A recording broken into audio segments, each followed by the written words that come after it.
How's it going, ladies and gentlemen? Welcome to the long-awaited episode of the return of the Mixup. My name is Turned Down for Walt. I am joined by my ever-present co-host, Radar SSBM, who I forgot to tag on Twitter, and I'm deeply sorry for that one. And we have a star-studded cast here. The greatest player in the world, and Zain, joining us for here. So it was a gimme. I had to do it. But yeah, Zain and Moky joining us on the podcast today. Probably a lot of unhinged takes going to come out of this one. We're going to be doing the State of Melee report card. We did one last year with Aiden. I believe I have it uploaded to my alt channel, so if you guys want to check it out over there, please feel free.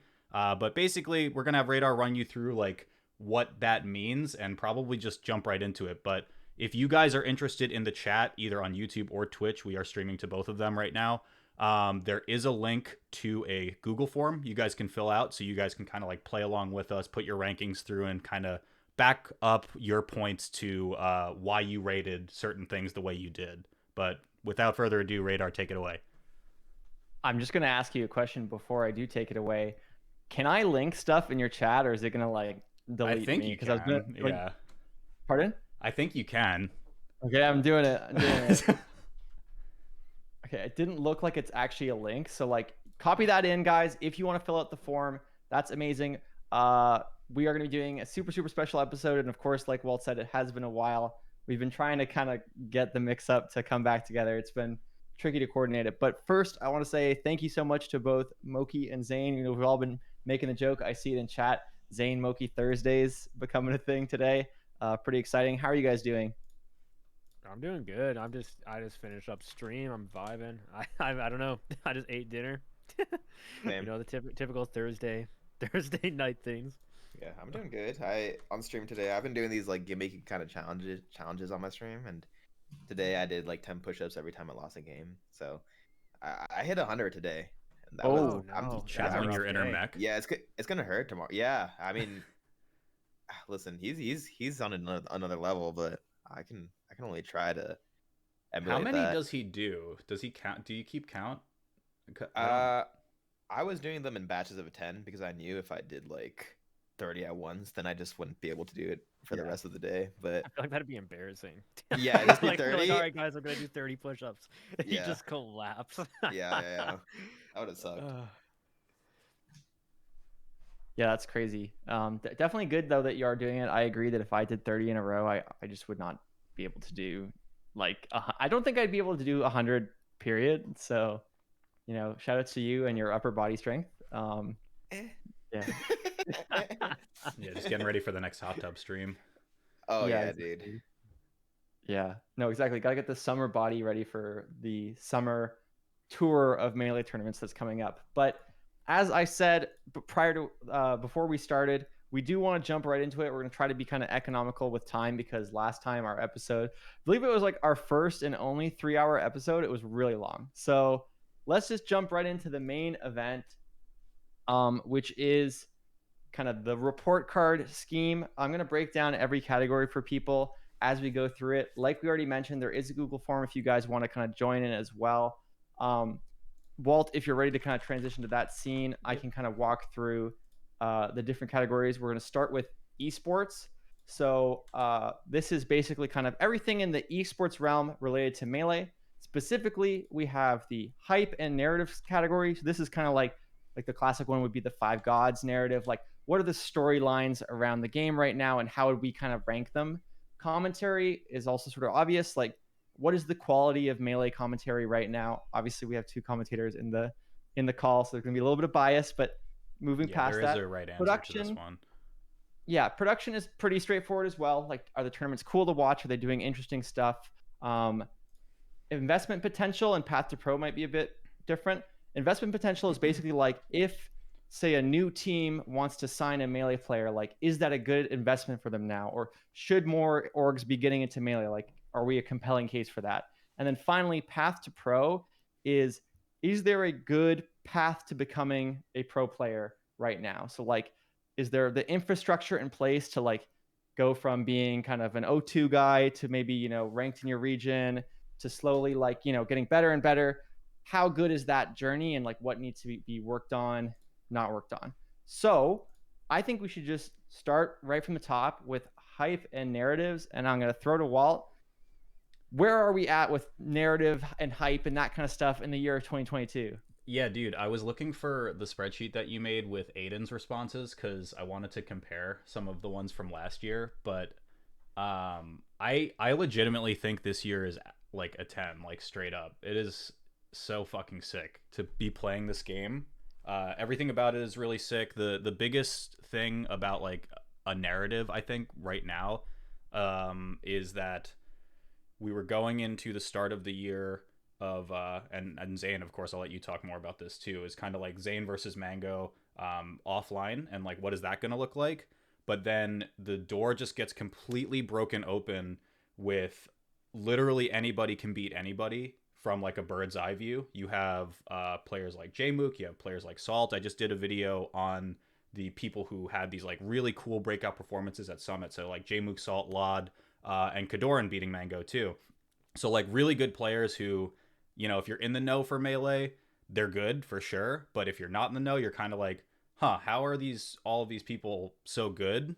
And it really just feels like kind of a toss up when you consider like a top 10 or ranking, like who can make a top 8 at a given event, like what kind of bracket, luck's not the best word, but what kind of bracket luck would be needed for certain players to like break through into a top 8.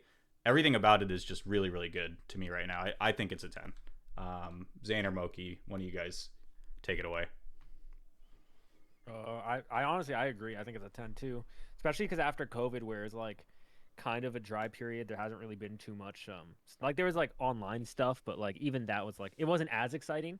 So it's like we're off the heels of like IRL coming back, and then just yeah, it feels like we're in a spot where like there's 20 people who could probably just like even win something, you know, like there's the 15 people who could like win something, even if some people are obviously a lot more favored than others. There's like a lot of space for like dark horse runs, and it's very exciting. Yeah, I don't know. I think you said it really well, but I kind of mostly just agree with that. Yeah, what about you, Zain? I gave it like an 8. I think I think a lot of people were expecting me and Mango to be in a lot of grands, and it's personally the type of grand finals that I really want. Like go like from the Slippy era, like playing that all the time. I really wanted to do that on LAN all the time. Mm-hmm. And you know, Summit 11 was like a little taste of that, and it was obviously like really, really hype. And I'm still confident that Mango and I are gonna play a lot of grands in the future, so I'm not too worried. But the good thing is that players like Jmook, like you mentioned, Salt, Kadorn, they've been around, but you know, like they're starting to like fully like realize their potential in tournaments and stuff. It's really encouraging. It's very different from the Five Gods era, where I just think that like because of Slippy, just the average skill level is just so much. It's so much harder to play today. Like when I was at Genesis, just like in pools, I played this like the average skill level. Like I played this Marth that was like in round 1, it was just like really, really good, had a good punish game, and I was like, man, like my pools match like in 2019, I could just like wake up, roll out of bed, and just like not worry about this at all. But this is crazy. So I think we're in a really good spot. Like I know I won Genesis and Pound, but for me those grand finals were kind of like not trying to disrespect my opponents. Like Jmook obviously beat me last time, which I think like I think that's more indicative of our future sets. So it's poised to be really good. Yeah, I think so. Worth mentioning, last year, I believe Aiden gave this a 9.5, Walt gave it a 9, and I gave it a 6.5. And this year, I'm feeling like it's more like an 8. But back in the first episode, the reason why there was that disparity is I feel like there's a divide, and this divide unfortunately still exists today, between the narratives that everyone in this call and everyone who follows, like who has their ear to the ground and is like really following the scene, knows, versus like your average Twitch chatter guy like that watches, that goes like, I love Mango and HBox is so great, and like, you know, the gods and everything, like that kind of player who sort of maybe has followed Melee for a while off and on. I think isn't as aware of the narratives as maybe they could be, but I think there's a lot of potential because they're starting to become more clear and more interesting. Particularly, Walt and I were having a conversation, and this is something that I've been working on a video about.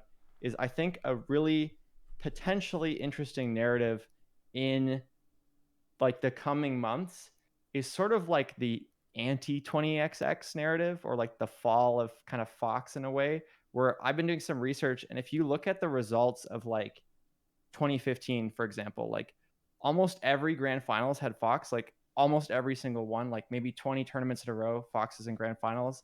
Top threes would regularly have either like people with a Fox as a side character, or, Fox as their main character. And then now in 2022, we've had tournaments with like one solo Fox in top eight. We've had top threes where like the three characters don't even play Fox, or we'll have, multiple tournaments with solo mains who feel like they could win the whole thing, even if they don't. And then, of course, we have our best player right now isn't a Fox player either. And so I think there was this time about 2 years ago where I feel it started, where the kind of like all the 20GX Falcon nerds finally started to kind of see some of those results.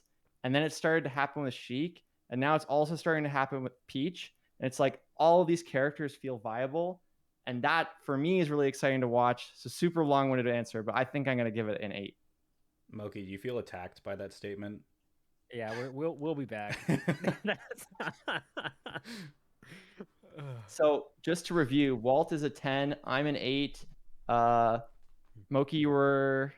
I was with Walt, but Big though Jenga. I think I might readjust to like because I think it's also a good point. I wasn't looking at it from the perspective of like people who are super into like I guess the players like Mango and HBox, because I could also see it from their side being like a bit less exciting because you watch for those players a lot of the time, right? Yeah. And it's like you want to like if you're a Mango fan, you want to watch Mango. And then if he doesn't make top 8, for example, then it might hurt the experience for you to for the excitement. So yeah, I think I'd take it down to probably like a 9, but I still think it's at a very good spot. Yeah, like, and I think it's not that the stories aren't there, but I think the Five Gods story was what was out there. Like a really good example, and like this is why I bring up some of the friends that kind of follow Melee but don't follow it as closely, is I would watch tournaments and I'd be like, yo, let's go Zain, like, good results. And my friend would be like, I don't really like Zain. I'm like, what? Like, why don't you like Zain? And then he started watching Golden Guardians content and he's like, let's go Zain. So like, that's like literally, it's like you kind of have to like get the story out there. And so I feel like we'll get to this when we get to commentary, but like I think the narratives are there, and as soon as we can get them under this like easy to understand umbrella, like the Five Gods narrative, like it's a 10. But until it gets there, I don't feel like it's there quite yet. It's just the everyone is good era right now.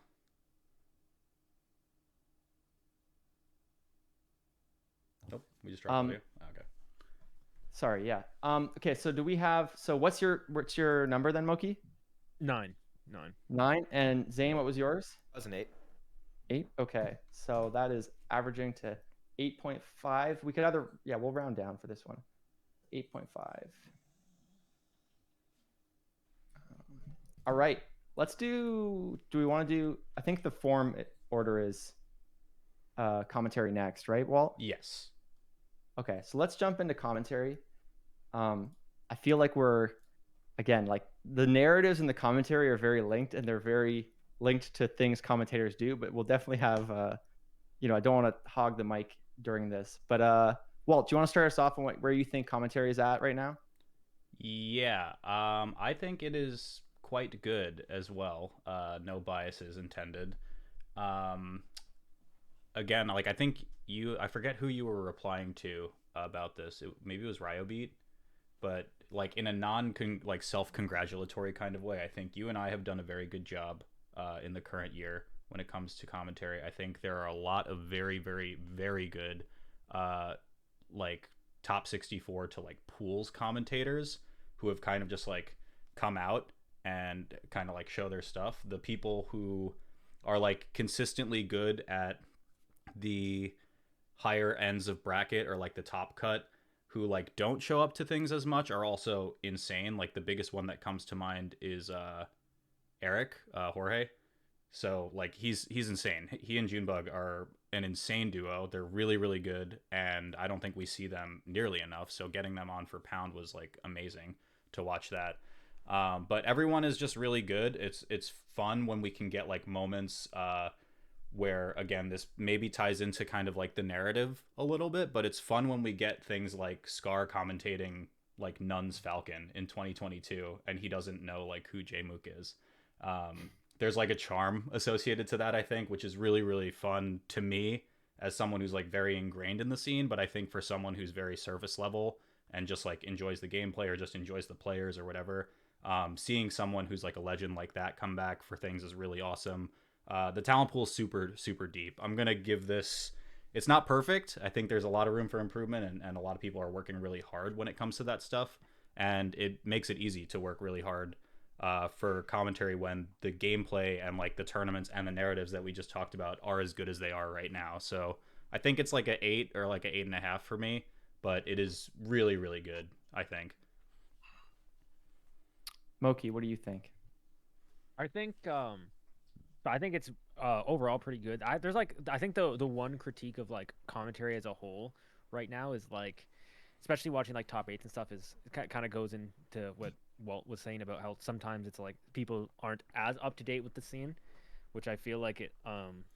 I think so. I think the commentators are like really really good and really personable and really good at like, I guess, doing commentary. But that's like my one critique. It's just, I guess that some like I wish sometimes it was a bit more up to date. But I think overall people are like very good at it. Like they're very skilled at commentary. I think it's just very like very enjoyable to listen to and a fun experience to listen to. I'd probably give it like a 7.5.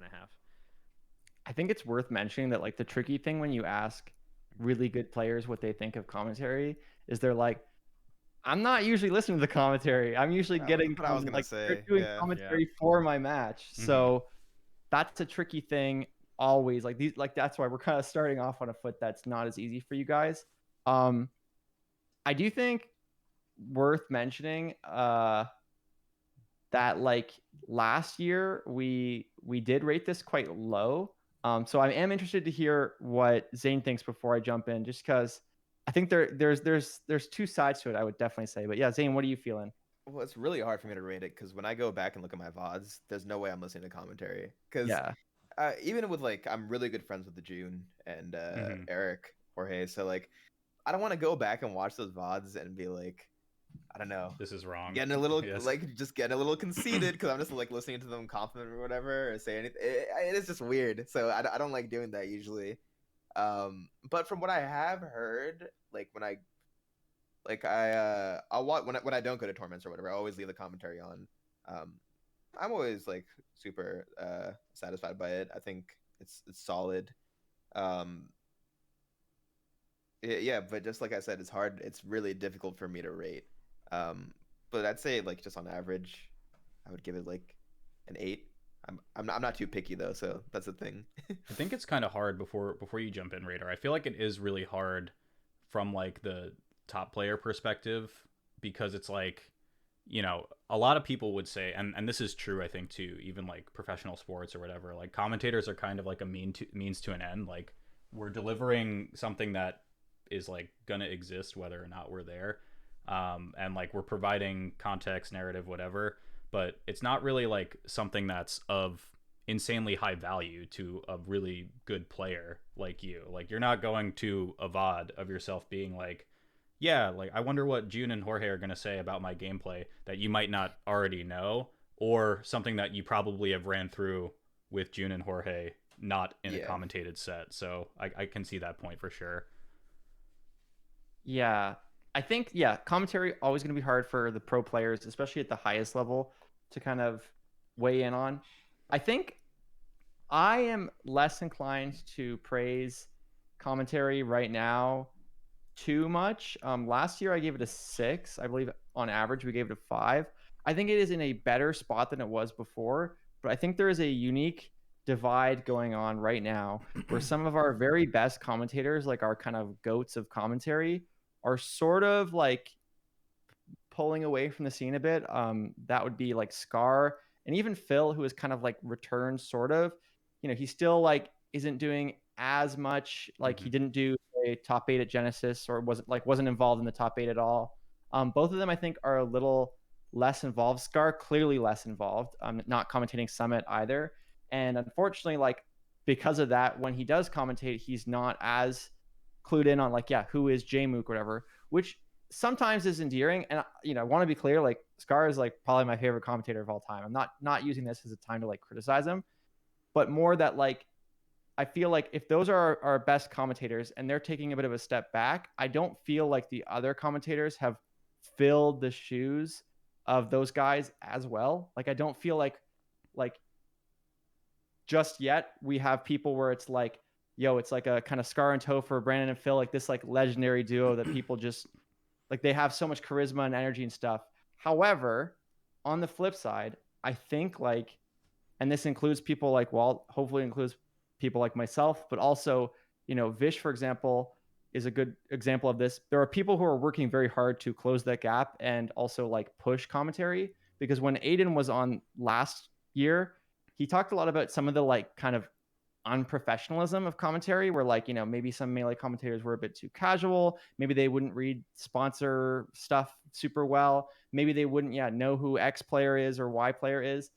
Vish is like talking to the Melee stats guys to get like narratives on every fucking player. Vish is like reading up, he has a little binder, like there are commentators right now who are taking it like very, very seriously. And I think we're going to see, in the same way people talk about like, oh, this guy is getting really good and in 6 months he's going to be amazing, I think we're going to see a commentary level up for some people who are really putting in that work. And I think we are starting to see that now. So where I gave it a 6 last year, I'd probably give it a 7.5 this year, because it's good. I think it could be better. Like I think there's a way to make it like a new wave of commentators where people are just like, hell yeah, these are the new Scar and Toph. And of course, I don't want Toph to disappear either. I don't want Scar to disappear. I'm just saying like that level of good quality. Yeah, it's a lot of reputation building too, is the thing. Yes. Like that's like how people, that's why it's really hard, I think, for like new commentators to like quote unquote break in, because it's like there's some level of like nepotism that does exist. Like we all acknowledge that, right? It's like, okay, like the organizers are gonna put their friends in, or like regional people first before someone else. That's just kind of a fact of life, and there's only a limited number of spots because they only want to pay a limited number of people with their limited budget for good reason. So that makes sense. I think like one thing, and I'm gonna amend my number to a 7 also, but one thing that like the chat is talking about right now that I really do agree with is context is super, super important for a category like this, because I think we would be rating commentary really different if we're saying Summit commentary versus literally any other open bracket commentary, because they're so different in terms of like the vibe and the type of delivery and the cadence that you get in those events. And it takes different skilled people to do that. Like I can say anecdotally, for me, when I did my first ever TriCast, I was like, what the fuck is going on? Like this is so hard for me to like figure out ways to like insert myself, like make it casual, make it fun, because I'm so used to like having that one-on-one like intimate relationship with Radar, where I can like talk and like bounce ideas off of him, and we can dip into an analysis bit, and then we can go into like play-by-play and do it that way.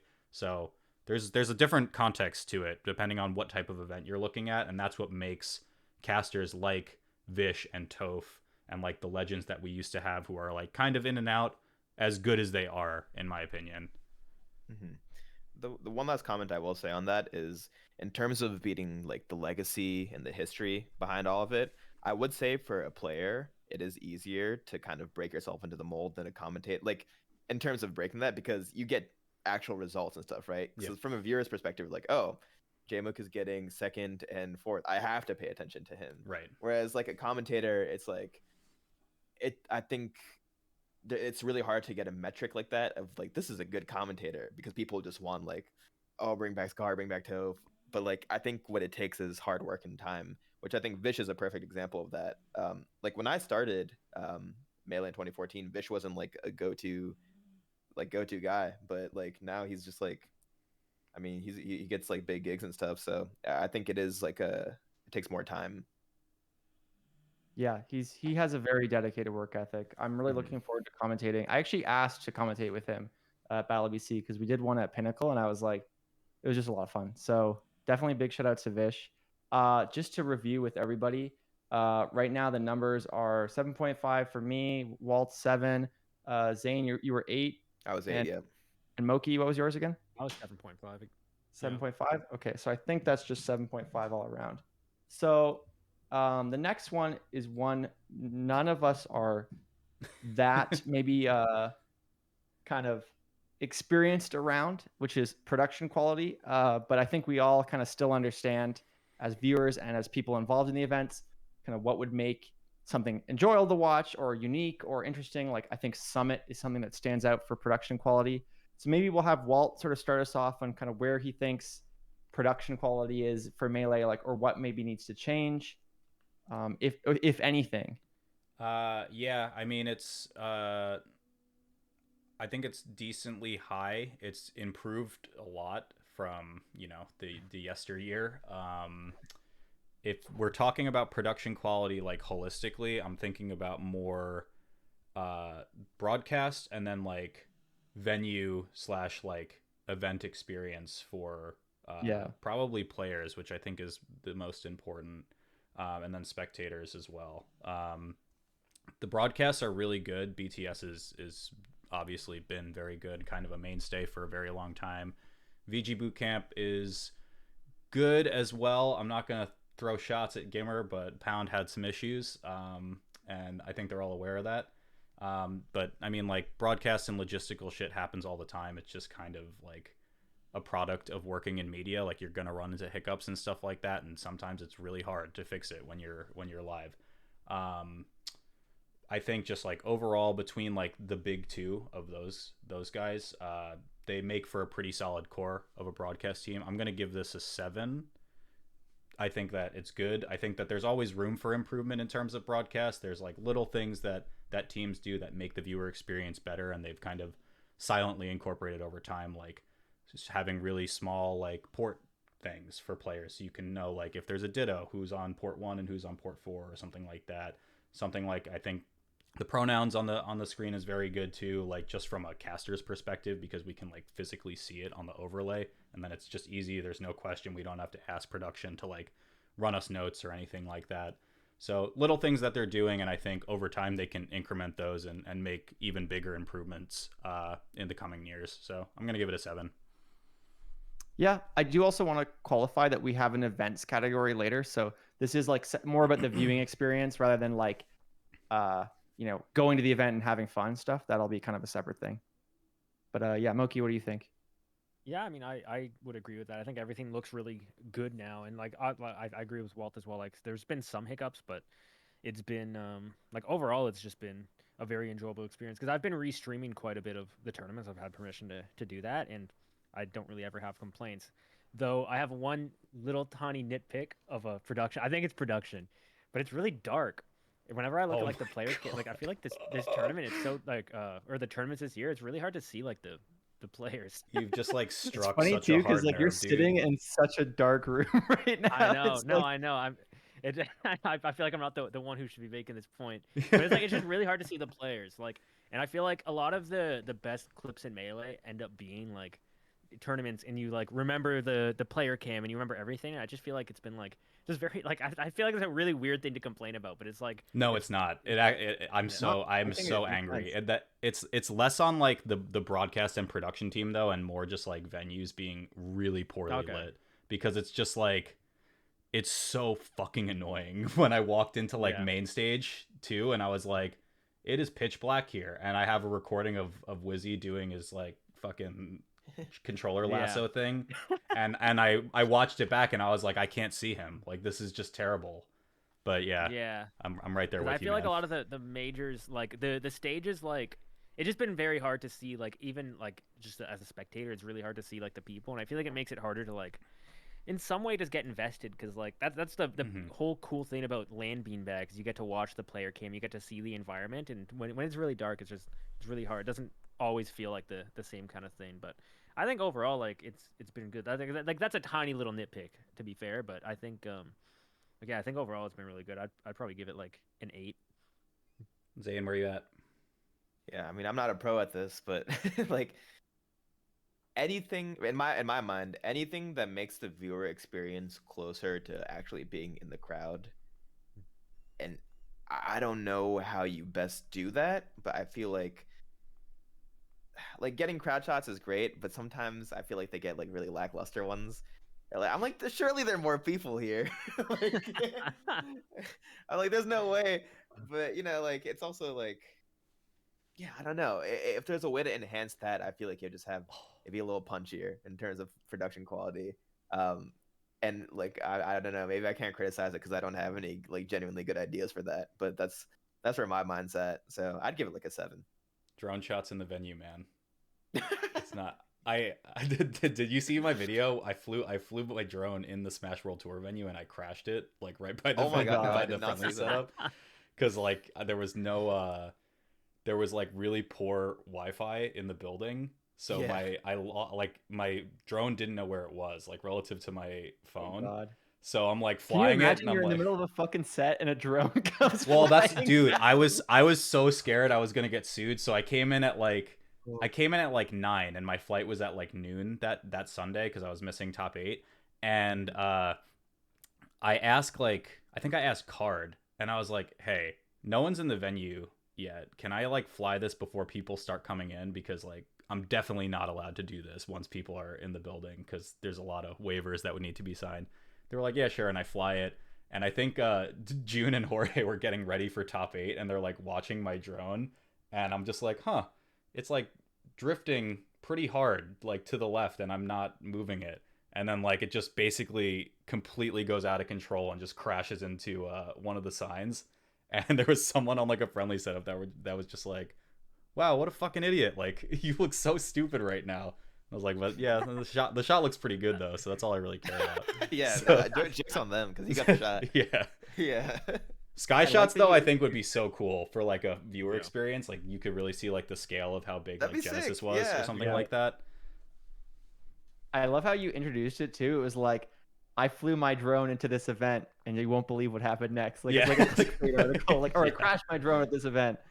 Um, yeah, I think with my perspective on production, I feel like it's pretty good. I kind of agree with saying that like sometimes it feels like we don't get that maybe like spectator connection maybe as much. Like there might be something more of like I know there's been a couple tournaments where they'll have like a really like animated shot of the crowd, and it really makes you feel like kind of how like you super connected to it. And I think that's not always there for events, but for the most part, like obviously we're never going to be like Overwatch League in 2017 or something where there's like fucking people have like the little clicker, what do they call it? Like the clappers, and they're like, just there's so much money in it. I would probably give it like a 7. There's probably more creative things we could do. I know we're doing the game show. I think there's some room there for like interesting production. Obviously that's a content thing as well, but like in how we're going to actually kind of display that. And I know they've been hiring some new people, like Melee Everyday got purchased by Waveform. They're not purchased, like they're like integrated into it. So they're going to probably sort of be upping their game as well. So I think 7 feels good for me. What were you, Walt, again? 7. And Moki, you were God, I was either 7 or 8. an I'll 8. go in the middle. You were definitely an 8. 8. Yeah. Okay. 8? Okay. All right. So we'll put 7 because for the average. All right. Now we can talk about something that you guys are a little bit more familiar with, at least in terms of like marketing yourself. And that is investment potential, which is the idea of like, should an investor kind of like, should someone sign a Melee player today? Like, is that a worthwhile investment? And then later on, path to pro, which is like, how easy is it to become the pro? So, Zain, should someone sign a Melee player? Should more esports organizations get into Melee? Absolutely. Yeah.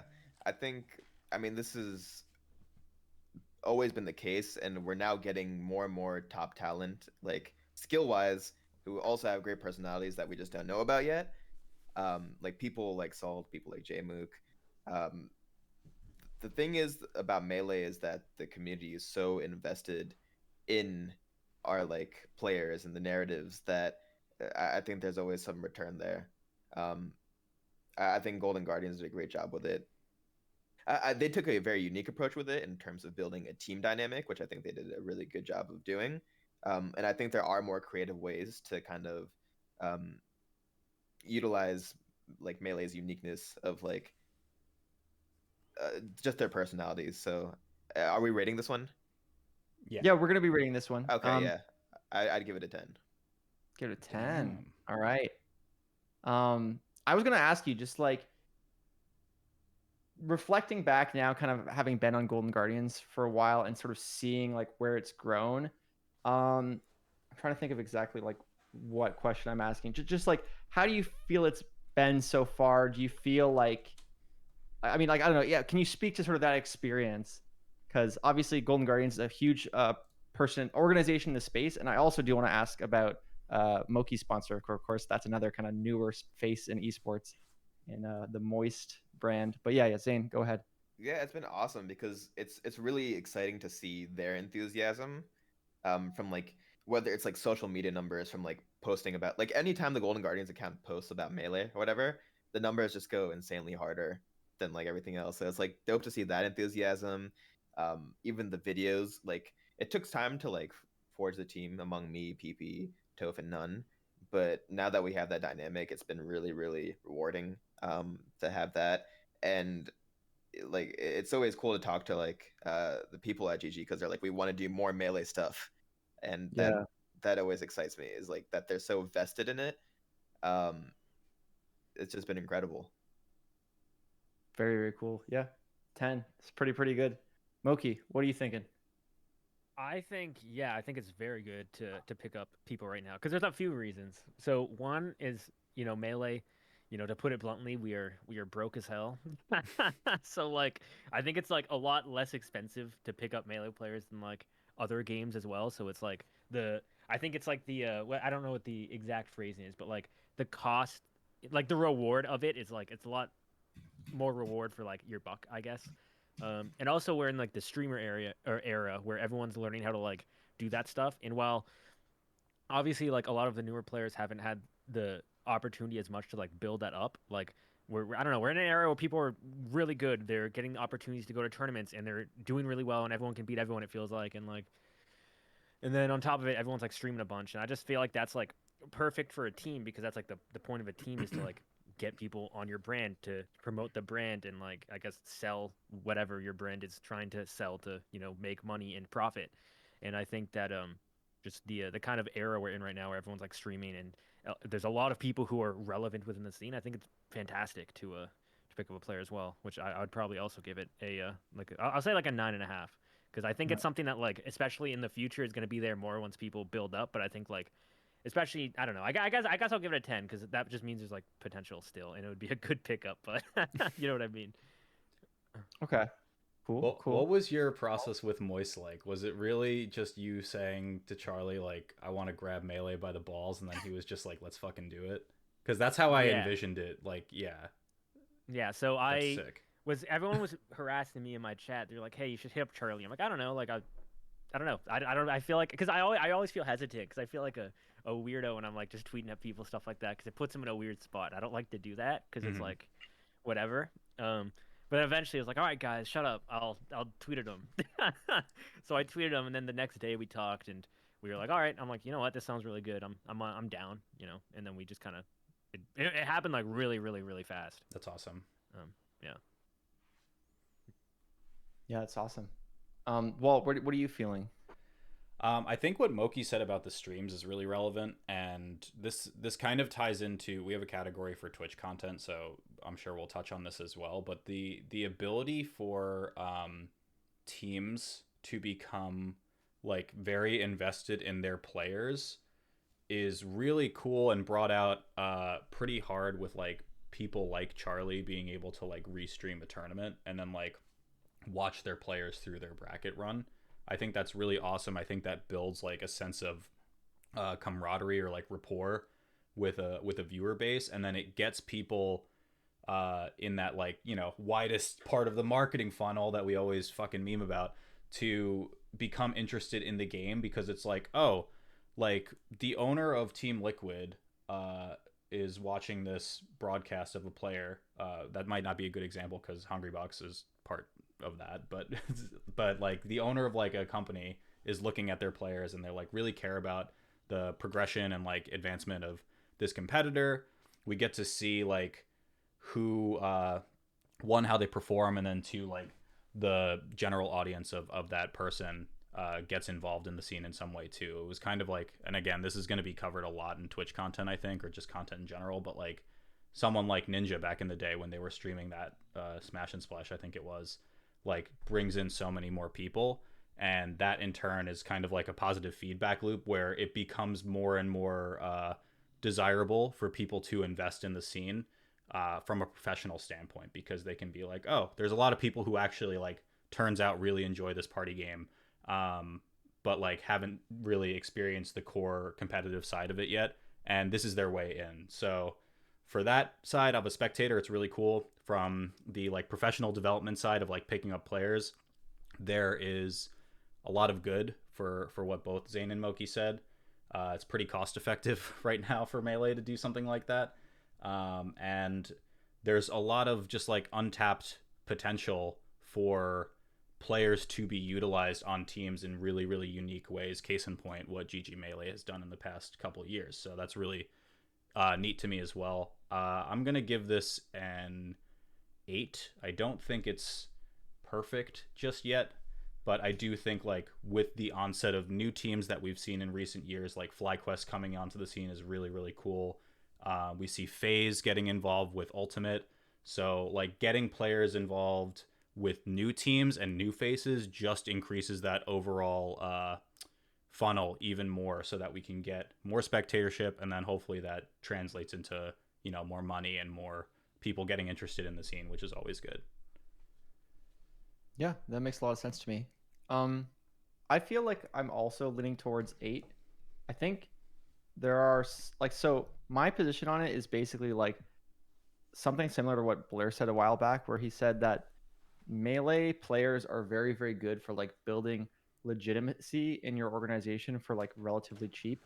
So I think Golden Guardians is probably the best example of that, where like, no disrespect to Golden Guardians prior to Melee, prior to GG Melee, I like knew of Golden Guardians, didn't really know them that well, and I feel like they signing the Melee players for probably like cheaper than a League of Legends pro, get so much value. And now like if they were to sign a player from a different esport that I follow, I'd be like, Golden Guardians, they're cool, they're like the Melee guys, they're like a fun team.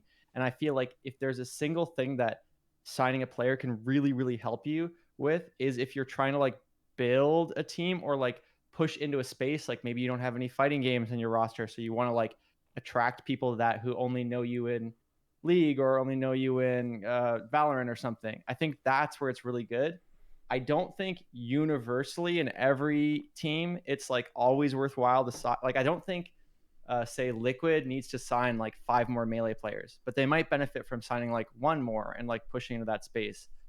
So I think overall, like, I wouldn't give it a 10 because I think there's some teams that it wouldn't be appropriate for, but I feel like for a lot of teams that want to build that like kind of, I would say like brand loyalty and lifetime loyalty, like I feel like I will always have a positive opinion of Golden Guardians because of what they did for Melee. Like it's I just sort of I equate them like in this new light. It's the same with like Cloud9. Like I didn't really know them before Mango, and now it's just like Cloud9. They're an idea in my head now because I don't follow League. So I give it an 8, I think. Timing's really important too when it comes to this kind of thing, where it's like everyone in Melee and their mom is saying like sign Jmook, and it's like, you know, the team that finally goes ahead and pulls the trigger, like for whoever he's in contact with right now, is going to get like sucked dry by the Melee community, because they're like, thank God they finally signed this guy, and then like that's just like a net good overall too. Quite crude. Yeah. All right, so I think the average for this is 8.5. Maybe if it's 8.67, it's like we'll just round up to 9. I think. Should we 8.5 or 9? What are we feeling? Give it a 9. All right, 9. Yeah. Okay. Yeah. Last but not least, in the esports category. There's only 3 categories. Path to pro. So again, to clarify, this is like if you are a player and you want to become a pro, is the infrastructure there for you to do this? And I want to qualify this by saying, like, in an ideal world, it might be something like what we see in like professional soccer, where like, you know, you start with a low level league and then you're still getting paid money, and then you move into a semi pro, and then eventually you're in a premier, you know, like that's kind of what you would be. That would be the best case scenario. And then the worst case scenario is like feast or famine. You're either kind of got it or you don't. So where do we land on that? Who wants to start? I feel conflicted a little bit with it because I feel like there's a few different things. There's like the one thing which is like ease of access now with Slippy and the fact that you can play so much, and there's the tools there, a lot of tools to learning. But then there's also the time constraints where to actually get really good and become a pro, especially in this day and age, you have to be playing so much fucking melee that it's really really hard to accomplish that in terms of that. At least for a lot of people. I know, Laud's a doctor and whatever, but like for anomaly, most normal people, it's a lot of time sink to get that good. So I feel like it's like it's like a weird kind of thing, especially because like in terms of like I guess being able to sustain yourself is really really hard. So you aren't able to like sustain yourself and have that time if you're working like another job or something, because you can't sustain yourself fully through melee unless you're like at the very top. So I don't. I feel like I have a hard time putting a number on it just because those two things are very conflicting. And we do have a player education category, which is kind of like how easy is it to like learn the game in the community. So that part is sort of separate in this. It's more about the kind of second part about, yeah, like how well supported are you to like, what's the ecosystem in order to become a player and like rise up, I guess. Okay. And is it like, okay, are we talking specifically like newer players or like people who are like already whatever? Basically, like, if you like just pick up a controller and how well supported is like, so like if you want to become a pro player, whether you're starting at like a totally new person or you're someone who's in that top 100 that wants to get to like the top 5 level, like how well does the melee ecosystem support that path to becoming a top 10 player? And for some context, last year, Aiden, myself, and Walt scored this a 3. So that kind of can give you an idea of like what would be critical of. Okay. Yeah, that makes sense. Yeah, so I'm less conflicted now. I think I think I'm gonna put it pretty low, though. I would say, at least personally, it's higher than you guys probably ranked it last year, just based on the fact that like there are a lot of weeklies and a lot of things, especially like Tired of O2. If you're brand new, there's a lot of tournaments and things like that to be able to like actually do. So I don't know. I feel, but I don't know. I guess that ties in with the other thing that you were saying. No, but I think you're still right. Like because like let's say you go to the weeklies, you earn some money that helps like it's kind of like the like how does it support your process, I would say. Well, I guess No, go ahead, Moky. Yeah. Well, I guess because entering weeklies and then doing that stuff, kind of, it's still like a legitimate result, even if it's not like going to a major, and that still puts you in the eyes of the community. And I guess if you do well at those, people are gonna want to see you at other stuff, and whether it's like you win money at the weeklies, you can go, or you can get crowdfunded, and it's still like a good resource. I'd say I'm still like a bit conflicted. I'll say maybe like a 5, because I feel like it's hard, but it's like there's some resources there if you're really diligent about it to make it happen. Gotcha. Zane, you're scratching your chin. You're thinking. No, I'm deep in that. So like, it's hard for me to speak. So from my perspective, like, and obviously it was a different time. I'm lucky that I had like parents that supported me and like put me in a position where I could pursue that while I was in college. Like, it was also the timing of it, right? It's like I had a lot more free time and stuff. Like monetarily, like I had support from parents, so it's just that makes it so much easier. But like for so many people, like relying on like weeklies for like paychecks, and I know people who have done that, who like are trying to like get on the grind for melee, and they're like splitting at weeklies, and they're like, I need this for like my rent money. I'm like, dude, if you put that pressure, like, because if you put that pressure on yourself, it's just not conducive towards getting really good. Like it's just No. not sustainable. You're just only going to be caring about like winning those locals or whatever. And in terms of like, it's going to take like maybe in the era of Slippy 2 solid years to make yourself worth watching on stream skill wise, for people to watch. Now obviously there are ways that you can leverage Melee, like with like other stream IDs and stuff, but like until you're a top player, you're kind of just eating shit for a bit in terms of like you're not gonna get that much like support, monetary support. So it is insanely difficult, and it also depends on like your circumstances and where you are in life. Like if you're thinking about like just like quitting your job and be like, you know what, I'm just gonna go pro in Melee, and like it's just I don't know, it might not be like the most realistic thing, which is sad for me to say, but yeah, I'm gonna give it like a 2. I would also give it a 2. I gave it a 2 last year. Unfortunately, I think not a lot has changed. I think like the way I look at it is like in an ideal world, Melee has something like what traditional sports would have, where there's like, let's imagine like it's like hockey or something, where there's like the NHL and then there's like the AHL below it. And then there's like higher regional leagues. And so someone who wants to become good at hockey, like they start off in like a lower level league, they move up, eventually they kind of represent their like city or something. Then they get signed by the AHL, and this whole time like their salary is getting bigger and bigger. They can dedicate all their time and energy and money, sorry, not money, like all their time and energy to getting better. And then eventually one day they get in the NHL, and there's all this like support and stuff to push them through to finally becoming like number one or you know, or even just a pro player, which I think, you know, I saw some in the chat say, I feel like to be a pro, you got to be signed by a team. I think that's not an unreasonable thing to say in Melee, especially because like those are the people who, like, we'll call it full time in Melee, maybe not pro, because if you're winning tournaments, like you're still pro even if you're not full time. But like, I think it's basically like you either get to be a pro, like you said, because you have some way to maybe take a chance, or you have support from your family or whatever. And if you don't have that, you're just completely fucked. Like you, it's terrible. Like, so I think this is probably the hardest thing about succeeding in Melee is the path to becoming like a Mango or something is grueling, to say the least.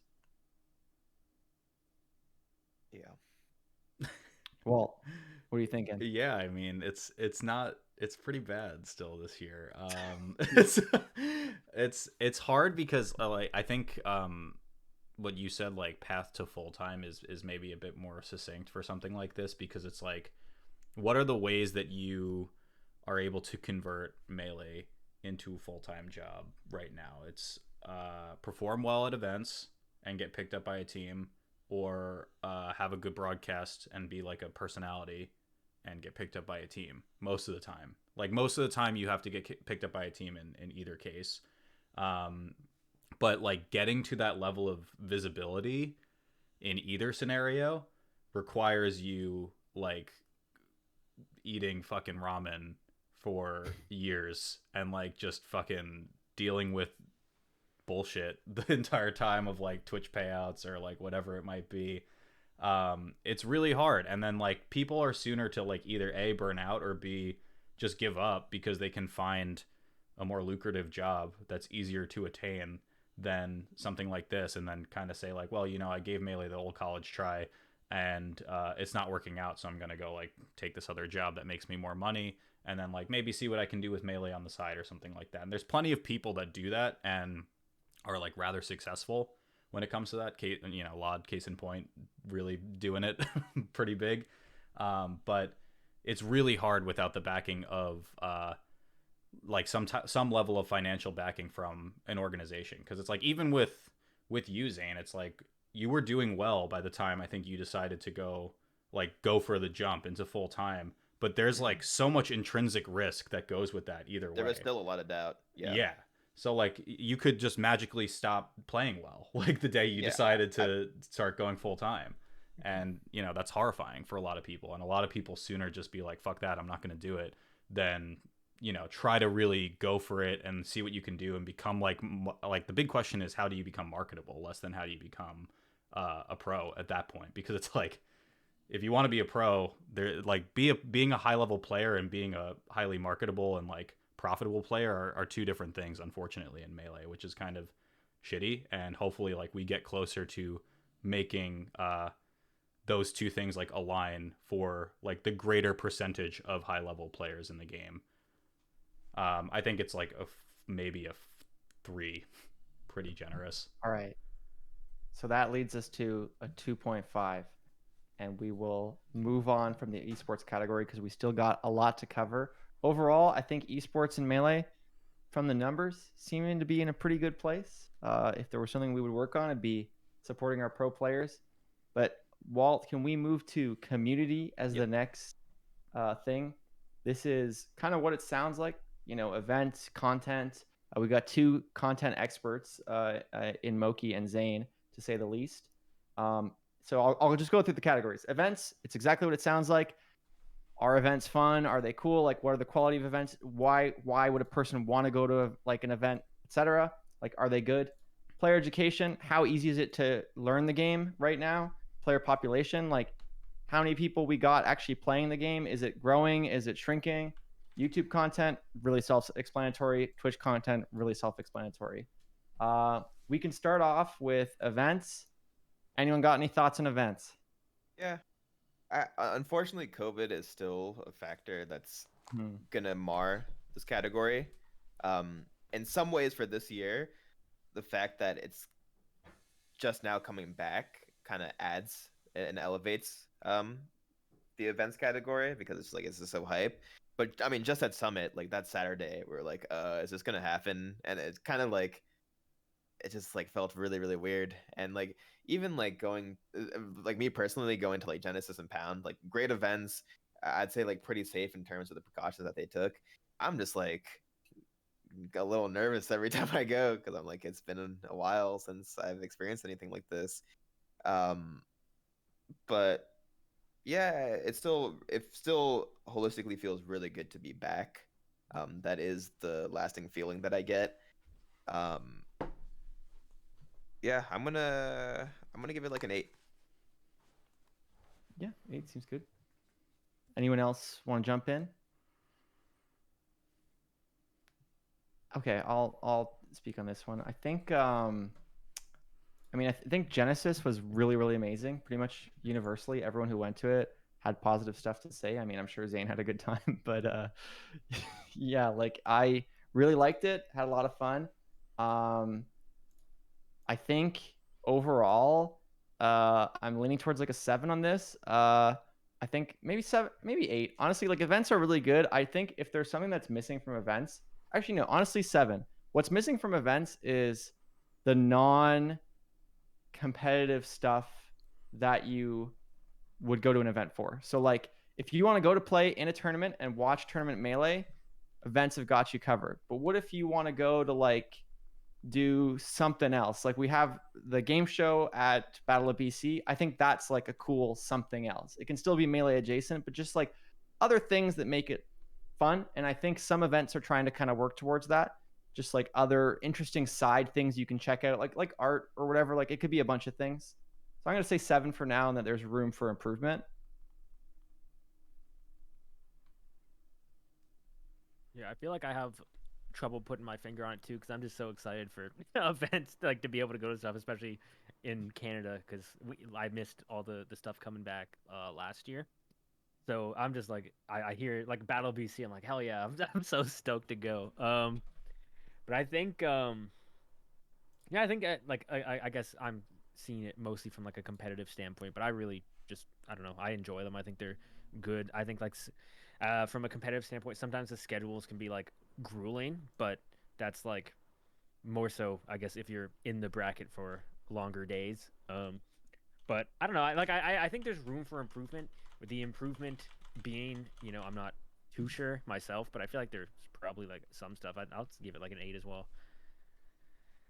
Well, yeah, I think So I had to step out for a second when Zane started, but I heard him mention the COVID thing, and I feel like that kind of makes this rating a little bit lopsided in a way, because I think for the fact that COVID has blocked so many events and made events very challenging to get to and just even like get off the ground for the fact it's just really hard, or it makes people that much more excited to finally go to one. So I think the event experience right now, having gone to Genesis so far, which was amazing, and going to Battle of BC and Gommel in the next couple months, I think those event experiences are really, really good overall.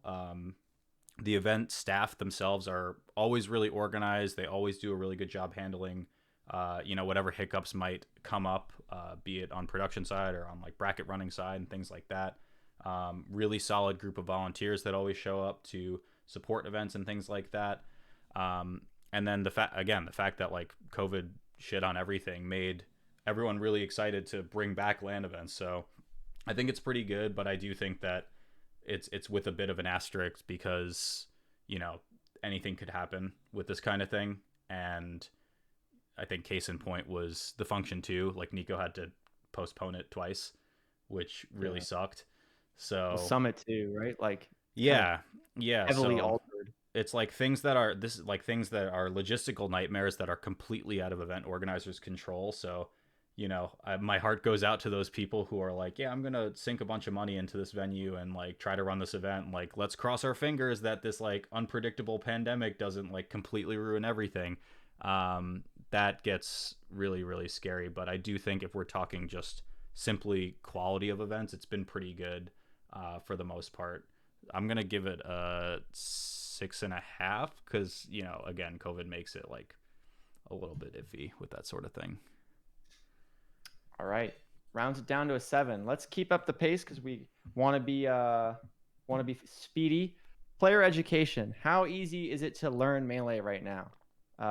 If you're a new player and you want to learn the game, are the resources easy to access? Are the guides high quality? I want to start this one because I have a go, question. Walt, tell us. Zain or Moky, do you guys have Metaphys? I do, but I don't use it anymore. Okay. I do not. I feel like I would give shitty advice, and I don't want people to pay me for that. So I feel like Metaphy is probably the first answer I will go to for player education, because the lessons and the education and like the learning that you can get out of Metaphy itself is really, really good.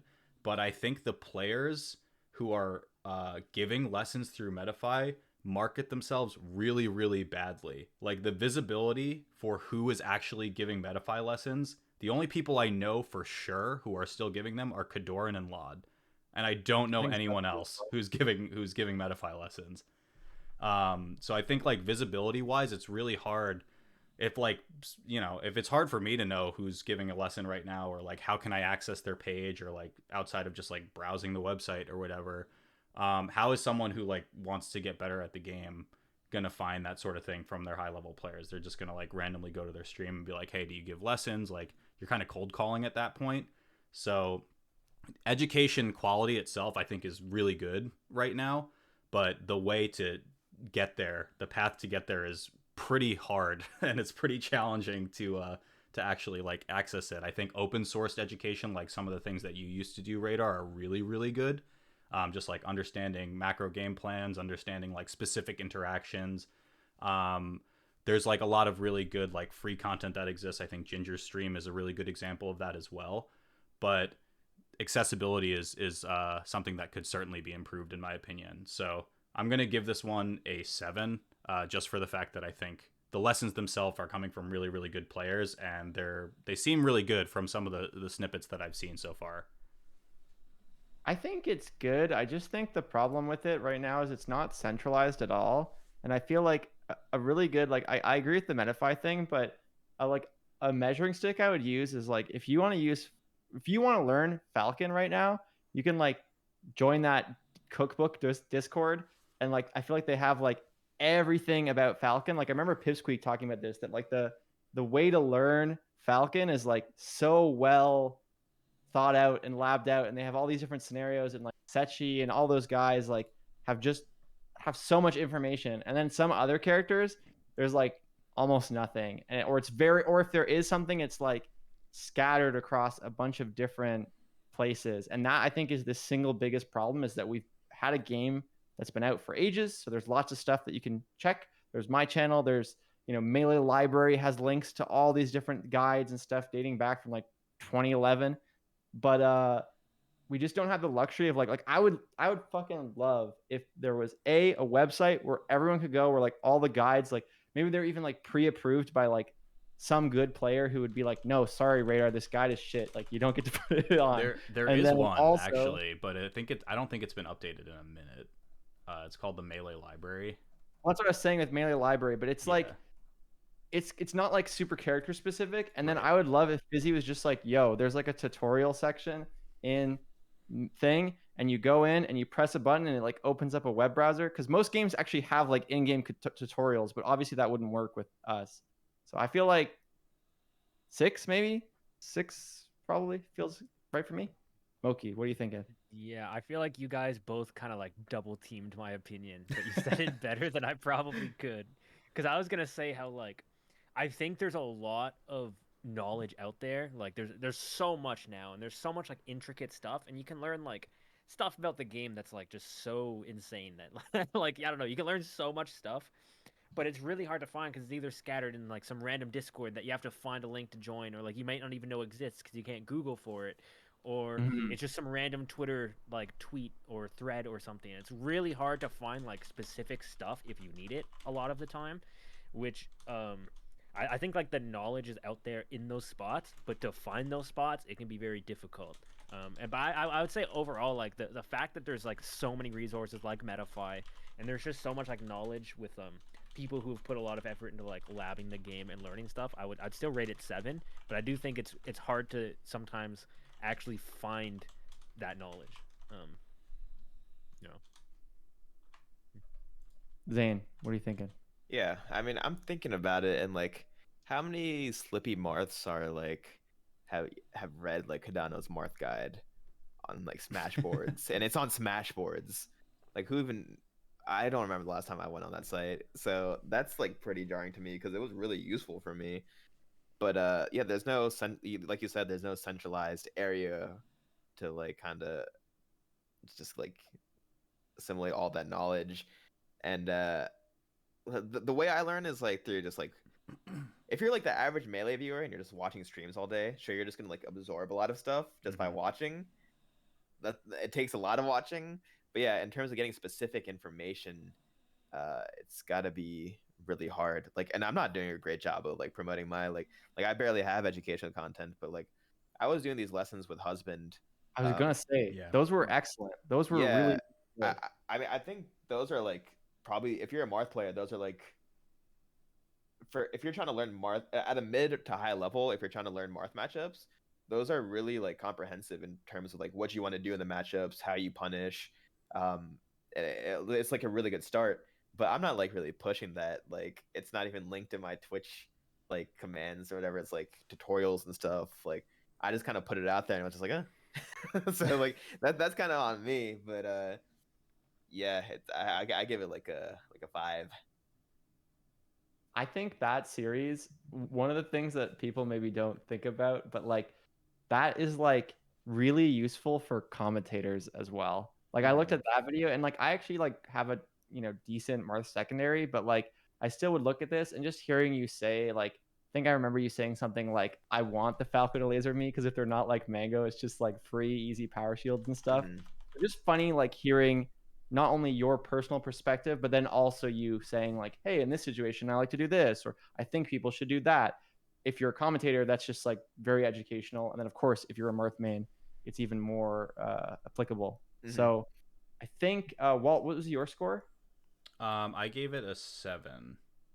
Okay, so we got 6 as the average for player education. Player population. Do we feel like the population is growing, shrinking? Do we think it's a good, healthy size? Is it too small? Is it too big? No jokes there, but yeah.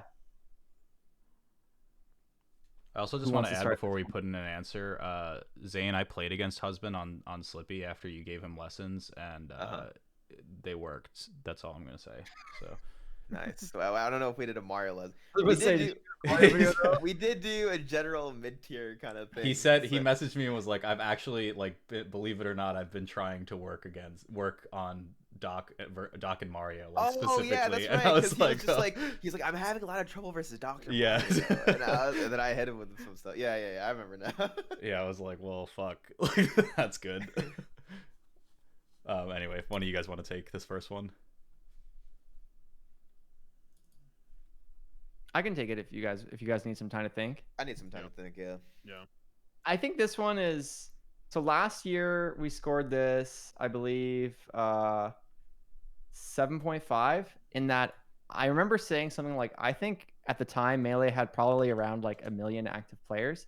And I used to say that and a lot of people would be like, what are you smoking, man? Like there's no way there's 1 million. But like it was based off that number was based off of insanely fast queue times. Like if you want to get a game in unranked, you get a game like almost immediately. And I've definitely played other games, even other 1v1 games where you have to like wait a fair amount of time. And I'm obviously not like of the MMR of say these two below me, but like you're still getting like fairly high quality matches with other good people. Like even Laud on Radio Melee the other day said like the Slippy stuff made it so that it was so easy to get like good practice with people. And that's a separate thing about like kind of we have a different category for that. But what matters there is like if there are enough players that you can just like click a button, get matched with someone and have like someone of your skill, that means there are a lot of players. So I think like the actual scene is pretty big. I think it's bigger than people realize. I think it could be a lot bigger, and I think we could like maybe activate some of those players more. Like there's a lot of people who have Slippy installed on their PC, but do they play every day? So I feel like this is probably like a 7 for me. Like the player population is I just never feel like we don't like when I boot up StarCraft 2 or something, like sometimes it takes a while to get a game.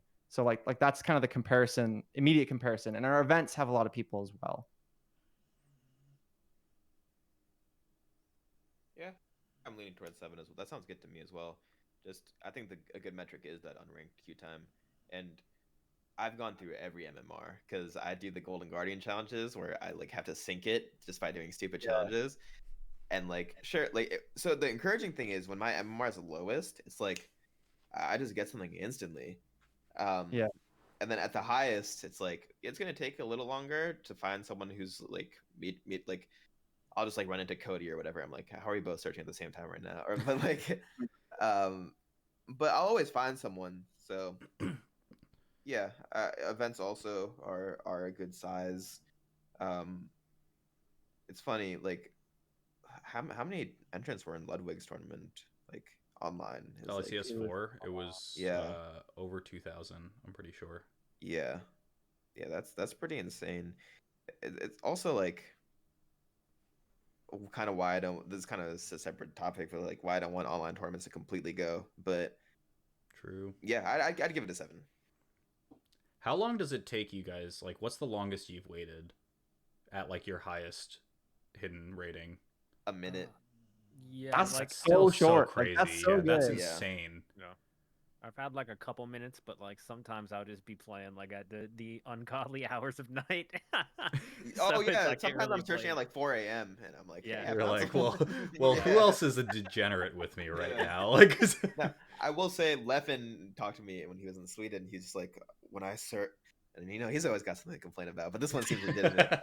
Where he's like, I can't find any. He's like, I just like go make my coffee while I'm searching because like there's no one in my radius who's like playing at that like specific time, which I think is like 10 a.m. is when he's searching.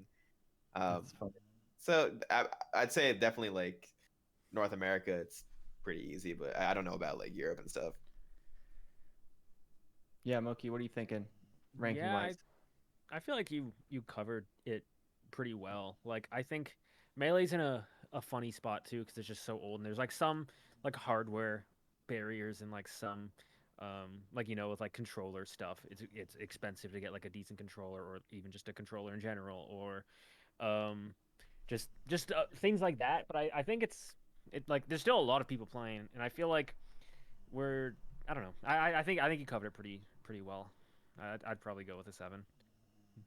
Walt, 7 as well. I Round think it off so. for now. Yeah, it's good. I wish more people played doubles. And I think uh, the online population should never ever ever be ignored at this at this point in time, because it's just so accessible and easy to get like insane number entrants for a big tournament at like very low cost, which is awesome.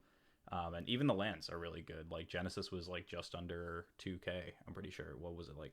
Was it 1500, 1800? It was high. I think it was 15.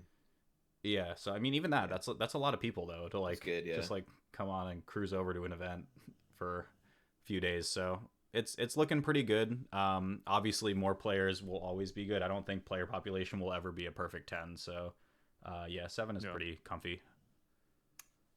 All right, I think it's time to move on to two of the categories I was most excited to hear Zain and Moky's perspective on. I said this to Moky at Genesis, that I think Moky's channel is one of the channels I've been the most impressed with in terms of development, where I feel like it's gone from being pretty solid to really feeling like one of the best channels in Melee. And of course, I really like the Golden Guardian stuff. I like Zane's stream. I like the stuff you guys do together. So YouTube and Twitch content, we'll hit them both. Let's start with YouTube. Anyone want to kick us off with this one? Because there's a lot to talk about here, I think. Well, first off, I appreciate it. But I think yeah, I don't know. I think YouTube is interesting because I think top player YouTube could definitely be improved upon a decent bit.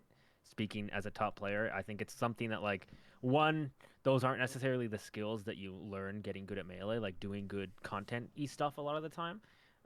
It's like just a different skill set, you know what I mean? Because people are focused more so on grinding Melee and getting good at that stuff as opposed to like talking. Because I know for me, I was awful at it for the longest time, and I think yeah, I also think from the top player's perspective, sometimes a lot of people don't necessarily want to like do that stuff as much, which is perfectly fine as well. And it'll just be like like stream highlights of whatever, and I think that's fine. But I also think that there's some really good stuff. Like I think both of you guys, like Walt and Radar, I think you guys are both doing really good YouTube stuff. Whenever I get the chance to watch it, I think like Awesome Sauce is obviously doing well, and like Golden Guardians. I think there's some really good stuff on YouTube, because I think people criticize Melee YouTube a bunch, but they're kind of talking a lot about like the top player stuff. But I think like overall Melee YouTube content, there's a lot of really good stuff. And while like I think in content there's always room to be improved upon, I don't know. I think it's overall pretty solid. I'd give it like a 7. I think 7.5 maybe. 7. We got any other seveners or any disagreeers in the call? Anyone else want to weigh in? Yeah, I think I'd lean towards 7-ish as well, just because I do think it is lacking from the top player side. Luckily, we do have a lot of non-top players like you and Walt, and a bunch of other like creators who are able to carry that kind of the YouTube section. I know I'm not a big fan of stream highlights, and that's speaking from someone who's been doing them. Like, I really want to like get back to like getting a focused routine on doing like YouTube skits and stuff, because that's what I enjoy doing. I think every top player needs to find their like kind of niche on YouTube, whether that be instructional or like comedic or something completely different that I'm not thinking of. Anything that leans towards their personality, I think would be great. Not to say that stream highlights should be completely like taken out, but yeah, I'd give it like a 7-ish. I think it needs to improve most from the top player perspective. Yeah, I think 7. By the way, I do like the skits a lot. I think the reason I'm reluctant to give it, maybe I want to lean more 6.5e, is because I feel like it's easy for me to see the gaps in the content, or like the holes of like, we don't have that many skits or something. Like, that's cool. Like having a player who's doing interesting kind of like comedic content would be nice. We don't have like I've been doing a lot more kind of game show stuff over the last couple of years, and I think there's a lot of interesting space, as has Golden Guardians. I think there's just a bunch of stuff. I remember Awesome Sauce talking about there needing to be more just like kind of GR smashy, and we're seeing that in the chat as well, Yeah, like of I just pulled like up his tweet. best moment things. I think those can be really good. I think there's just so many things that haven't been done that I wouldn't be like, yeah, it's a 9 right now. But at the same time, it's not like that I go on YouTube and think there's just no good Melee content. Like there is, and there's actually like a lot. So it could always be better, but and there's still a lot of room. But I think it's pretty good. I'm gonna say maybe 6.5. So we got 7, 7, and Walt, what are you thinking? Yeah, I think it's okay. I think the biggest like room for improvement with Zain and Moky here is probably the player to content pipeline.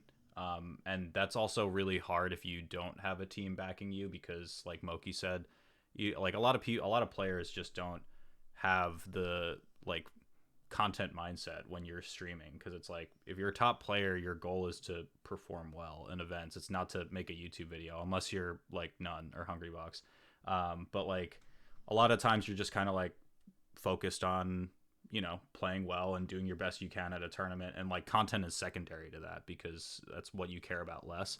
And it's just kind of a byproduct of doing well at tournaments and whatever else comes from that.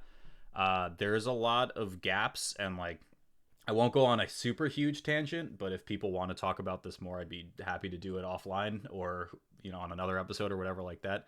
I think there's a ton of gaps like in terms of like generalist Melee content that isn't from top players or isn't stream highlights and stuff like that. The Awesome Sauce tweet in particular is a really good one of just like this really big hole for compilation content that just doesn't exist anymore, since he kind of transitioned over to more like low, like educational-ish type content for the everyman in Melee that doesn't really know a lot about the game, but is an easy way for them to get introduced. And that's the reason why Awesome Sauce's content performs as well as it does. It's really hard. I think there's gaps in education, there's gaps in news, there's gaps in like event updates, storytelling, and compilations. Like I just said before, there are people who are starting to do that now in those areas, but like they haven't built like a super huge reputation. I think like Dark Genix does a really good job with like the This Week in Melee stuff now, which is really fun and really entertaining to watch. But until people start filling those gaps, it gets really hard for like the whole Melee content ecosystem to truly thrive, in my opinion.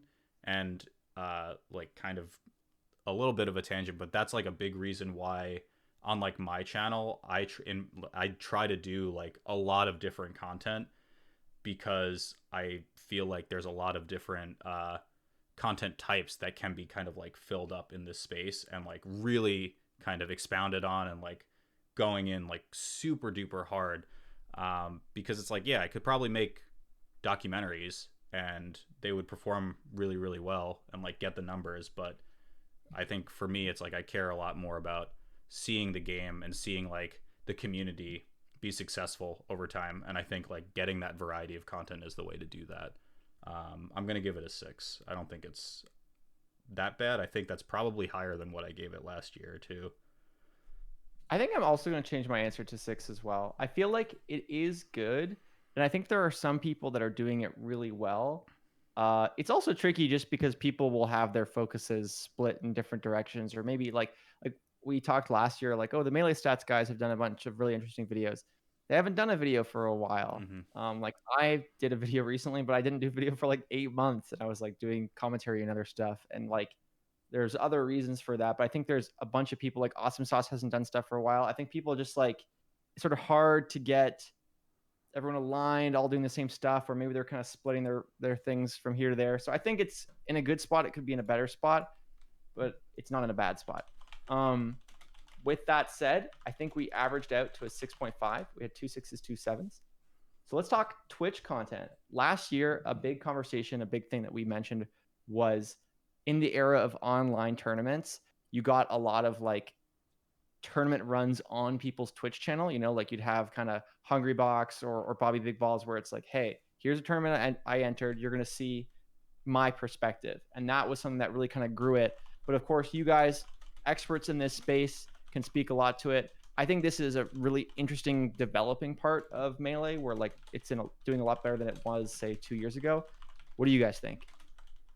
Yeah, I think we're gonna see a boom in this area actually, with more new players streaming, and I think for me personally, I'm kind of done with the formula of, and this is a recent change, of grinding on stream, which I think does have some place that people want to see.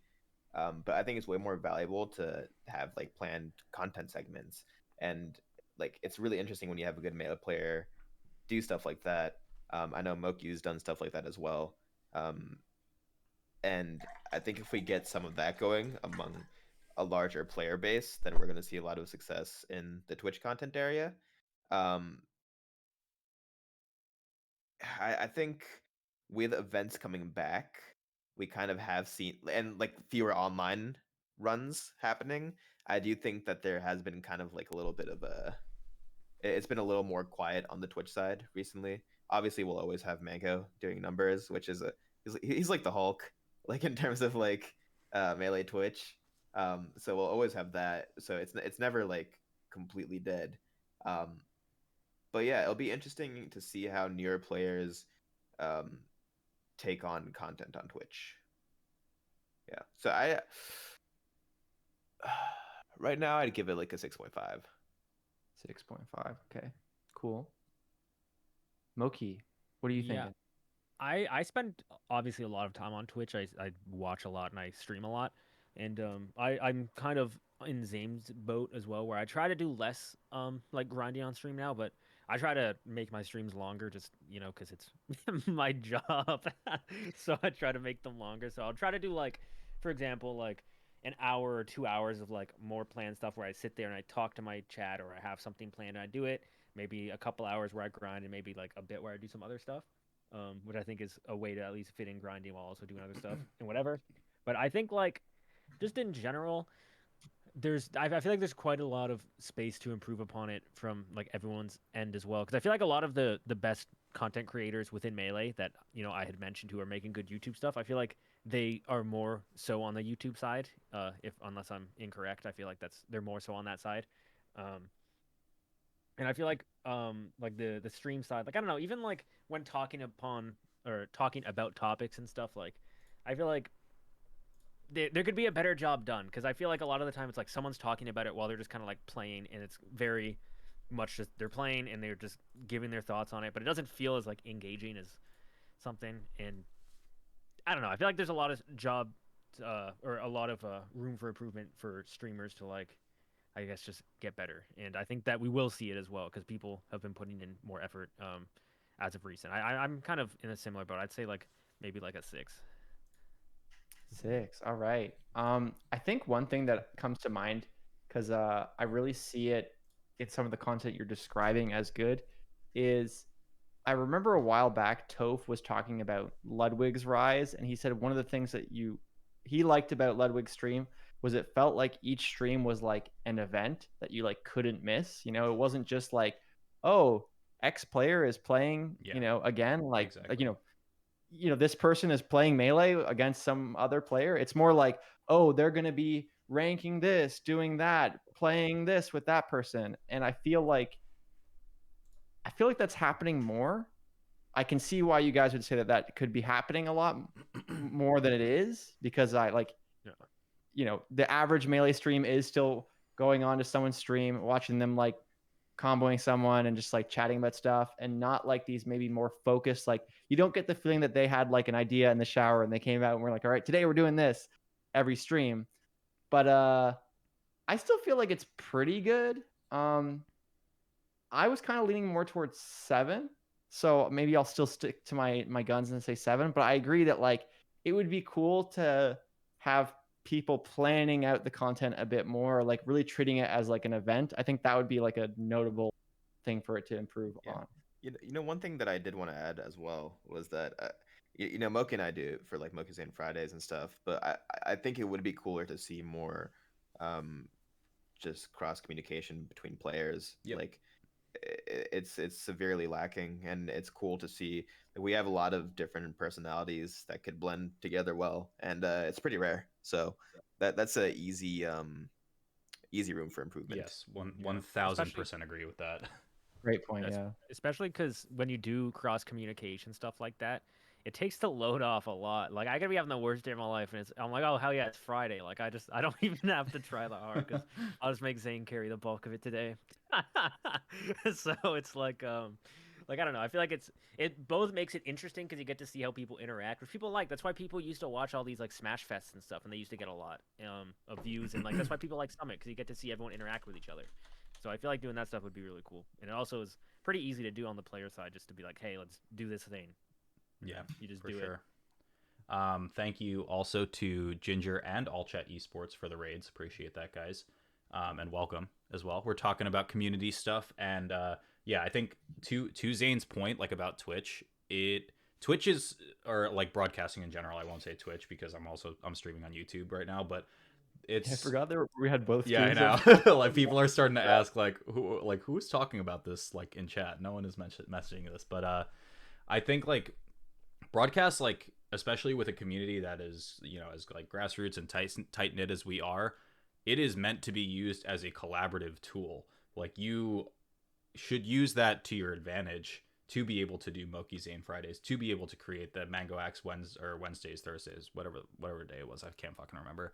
But like the ability to have like personalities, players together, like even something as innocuous as like who are we rating at the end of this stream, or like how do we support another creator in this space. Like it all comes full circle eventually, especially when you're in the live streaming and broadcast space, and that is super important.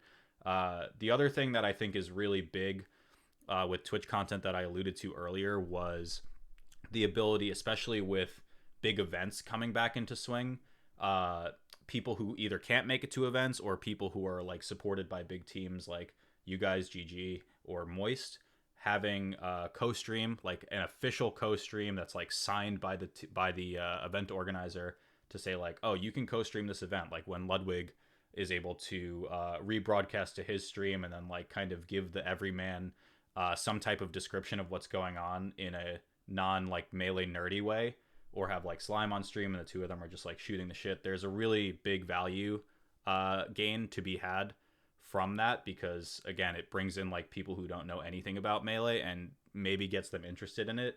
And it's like once you become a fan of melee, I think you're kind of like a fan of melee for life. So that's like a permanent +1 to the community most of the time. I think like a lot of the people just really into it. So I think Twitch content is like probably like a 6.5 for me, I want to say. There is like really cool stuff, but I think those two areas in particular are like huge rooms for improvement. So what are you thinking number wise? 6.5. 6.5. All right. We got 6.5 as our final thing. Looking like the community is doing okay. Could use some work. Let us move on to our final category, which of course is the game itself, gameplay. We're looking at things like balance, which is obvious. Matchmaking, which is like how good is it at connecting you to another player and matching you with another player of equal skill. Player systems, which are things like achievements or like stuff that would make you kind of more motivated to become a player. Things like rankings. Obviously, we don't have ranked mode yet. Character diversity, super obvious what that is measuring. And then game content is like newer stuff in the game. This one I expect we're going to score kind of poorly just because obviously there's nothing new coming out with Melee. We did have things like volleyball and Wolf last time we did this review, but the only new stuff right now would probably be like all the mods that Primal has been making. I have heard some talk of like things like Uncle Punch, obviously another big example, like just things kind of that add to the game. So since we're still trying to move as quickly as we can, let's jump into game balance to start. Where do we feel that Melee is balance wise? Who wants to start us off?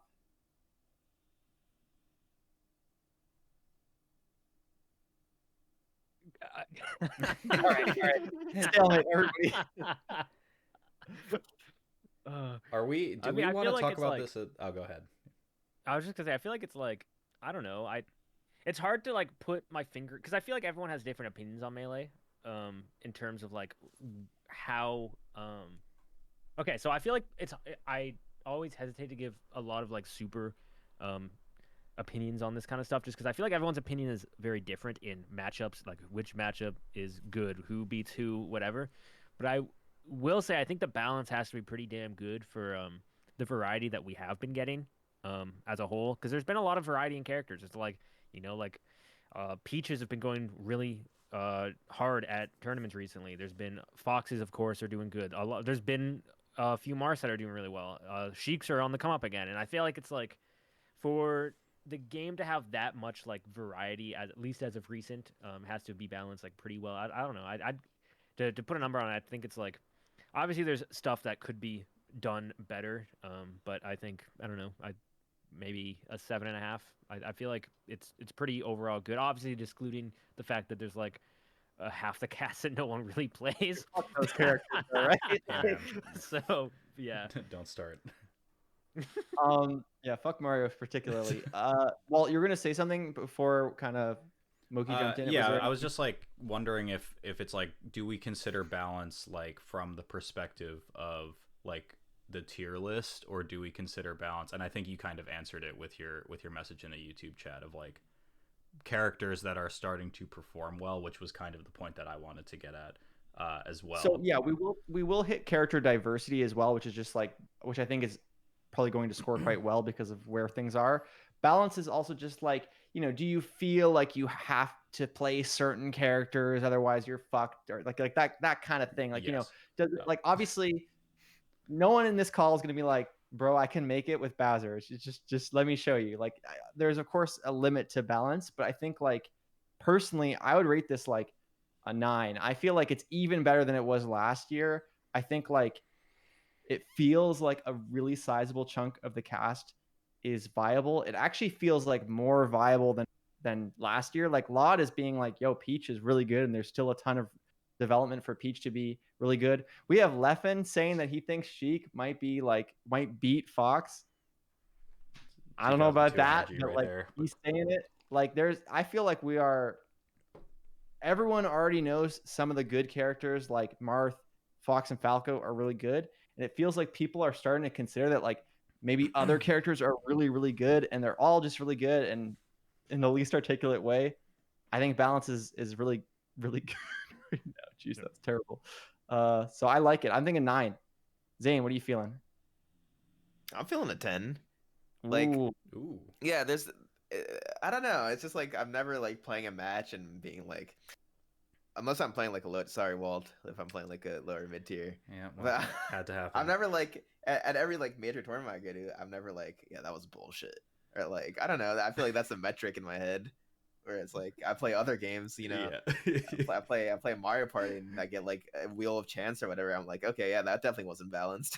But yeah, you can just skip my rating because my worldview of this game is so fucked up at this point. Yeah. It's like everything is bullshit that I look at. So. Well, I said this last year, and it's very important to understand. But like, sometimes people will say like, "How can a game be balanced if like half the cast isn't viable or whatever?"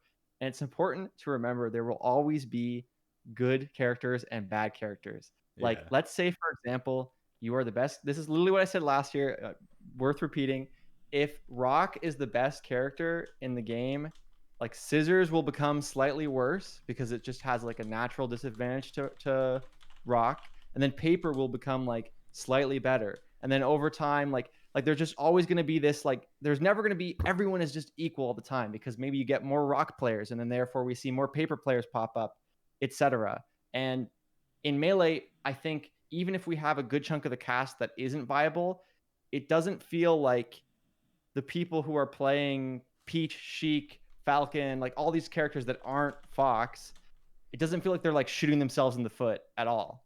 So that's my little spiel. I want to change my answer because there's something that changes it, and that's I don't know if this fits into the category, but it's different ports. And tell us. No, that is bullshit. I know. because there needs to be some level of consistency. It matters so much in matchups like Marth Sheik or the Marth Ditto. I mean, that's like the clear Like it's supposed to be a ditto. It should be the same, but like whoever's port 4 just like up throw up airs or up throw fairs for way more free. Yeah. Like it's that's insane. So that's like a big glaring issue that I wish when people talk about like, oh, like we should ban FOD or like we should like do this or that to the game or like can we fix this first? It's like it's like this is like the thing that's been bothering me like forever. I feel like it's like the most obvious one to me. So I'm gonna change it to like I actually hate it so much I'm gonna change it to an 8. I hate it is yeah, a I 1. Priority. I hate port differences so much. The amount of times where I RPS people, like I beat Plup in the RPS the last 2 times, and I'm like, I'm sorry. In my head, I'm just like, I'm such a dick, but I'm taking that port 4. Do you ever? It's locked in port from the jump, right? Like whoever Oh yeah, wins it. Like yeah. you never offer to like switch. So I always gave Mewtwo King port 4 because he'd be like, let's switch it every time for every game. Well, that's what I was gonna ask. Like, is there a But then world you have where to like button check every time I know, because the yeah. switching port it's just not feasible. Yeah. So, yeah, that stuff's annoying to me. Yeah, I think what's kind of cool is like someone kind of alluded to this in the chat where it's like the balance of melee isn't and you mentioned this as well, Radar. It's like the balance of melee isn't from patches, it's from the player base, and that's what like really drives like who's performing well, what characters are like rising in stock, falling in stock, like kind of balancing out like right in the middle kind of thing. That's what's really neat to me. I think it's pretty good. I'm gonna give it a 7 for me, but yeah, I think like the peach stocks that you had mentioned and like the Sheik stocks rising as much as they have right now is pretty indicative of like balance from like this is a cool spectator perspective being pretty darn good. And I also think it's kind of funny when you mentioned LOD stocks being high because I had a call with him like last week and I was like, yeah, what are you doing that's so different from all the other peaches? And he was like, to be honest, like we legit just started doing things from like 2008 again. And like we're just like recirculating old tech and like now people have to get used to like the old peach stuff. I just thought that was pretty funny. That is funny. Yeah, I think it's in a decent spot. I'm curious what Moky thinks. Oh, with what, just balance in general? Yeah, have you given a rating yet? No, right? Yeah, I was saying how it's what is it, like, since all these characters are doing so well recently, I feel like it has to be balanced pretty well. Yeah, like just because there's like a bunch of peaches now doing really well. Like you look at a top 64, there could be like 6 or 7 peaches in there, and it's like what the hell? Like you like, because you wouldn't expect that because people always talk about how Armadas are tired and like peaches, like not anymore, but like that was the kind That of was the like narrative, yeah. But it's like now it's like, oh my god, and there's like Marths, there's just a lot of different variety, and I think I gave it like a 7.5. But I will disagree with Zane's bullshit thing because I feel like on when we play on Friday, I think a lot of shit is bullshit in Melee. Actually, I say bullshit alert like 20 times, so I don't know what I'm talking about. But that's usually from lag. Oh my god. All right. So we'll round up to an 8 for that. Let's move on to this category. I think will be a lot quicker this time around. Just matchmaking. The main difference with this compared to sort of how it was previously is the question would be how easy is it to get matched with an opponent of a similar skill, or like how easy is it to connect with another opponent? Major update that has happened is of course like the MMR thing. I think would have been a pretty big improvement. So I would give this probably, like last year I gave this a 8.5. I'd probably give it a 9 this year. It seems very, very solid. It's still very, very quick queue times, very, very easy to get connected with someone, very, very easy to get good practice even. I'm giving it a 9. Yeah, I feel like there's not even that much to say. I'd probably give it a 10 just because, like, even if it's like, I don't know, I either use on ranked, and which I do quite a lot now, and it's pretty good, or I just can message a bunch of people because there's like a lot of discords and stuff now. Like in Melee Online, there's like a Discord, right? And they kind of lump you similar skill wise, like expert or intermediate or grandmaster is new now, or whatever, and you can just go in there if you need as well, or just. Yeah, it's really not that difficult. I think it's like really easy right now to find games with people who would be good practice or even just fun or whatever you need, Agreed. Yeah, I give it a 10 as well. I wasn't like touching on ranked before like the MMR changes. And now I can just like I queue up, I find Slug, I find like Cody, I'll find whoever just randomly, and I'm like, oh, I guess I'm gonna be playing for the next 3 hours. So yeah, matchmaking is insane. Really, really solid. Yeah, it is. It is very good. Walt, what are you feeling? Yeah, it's. I think I'm gonna give it a 9. Just because I don't want to give it a 10, but I think that it's. I think it's really good. Like just from like every level of the game, it's like if you're a casual player, the queue times are 2 seconds, and you can just like play against whoever you want and quit out against whoever you want. More importantly, for some people, I think. But yeah, matchmaking is really fun. It's very very good right now, very well designed, and I think the hidden MMR is kind of nice for like the generalist melee player because it's just like you get good matches most of the time that you play when you're like a casual player, which I think is important for the player base. So I'm gonna give it a 9. Yeah, I think like this one improved a lot from just a year to year thing. Like the MMR change was big. I think there are some downsides to the MMR change. And once we have ranked mode, I probably would like to see them relax it a bit so we can get a bit more variance because sometimes you don't always want every match to be like super sweaty. But I think it's good. So you That's said fair. 9. Yeah. I think that's a 9.5 then. Uh, speeding through it, player systems. So this is stuff like things that kind of motivate the players to like keep playing or kind of like are inside the game that would sort of support stuff. So like an example in a game might be like clans, like or ranked like tiers, or achievements would be a really big one, or like yeah, like I can think of like achievements as a good example. Like you get like you four stock someone and you get some little thing that says like, hey, nice. Or even like report, like being able to report a player, like these kind of things that make the experience better or more engaging.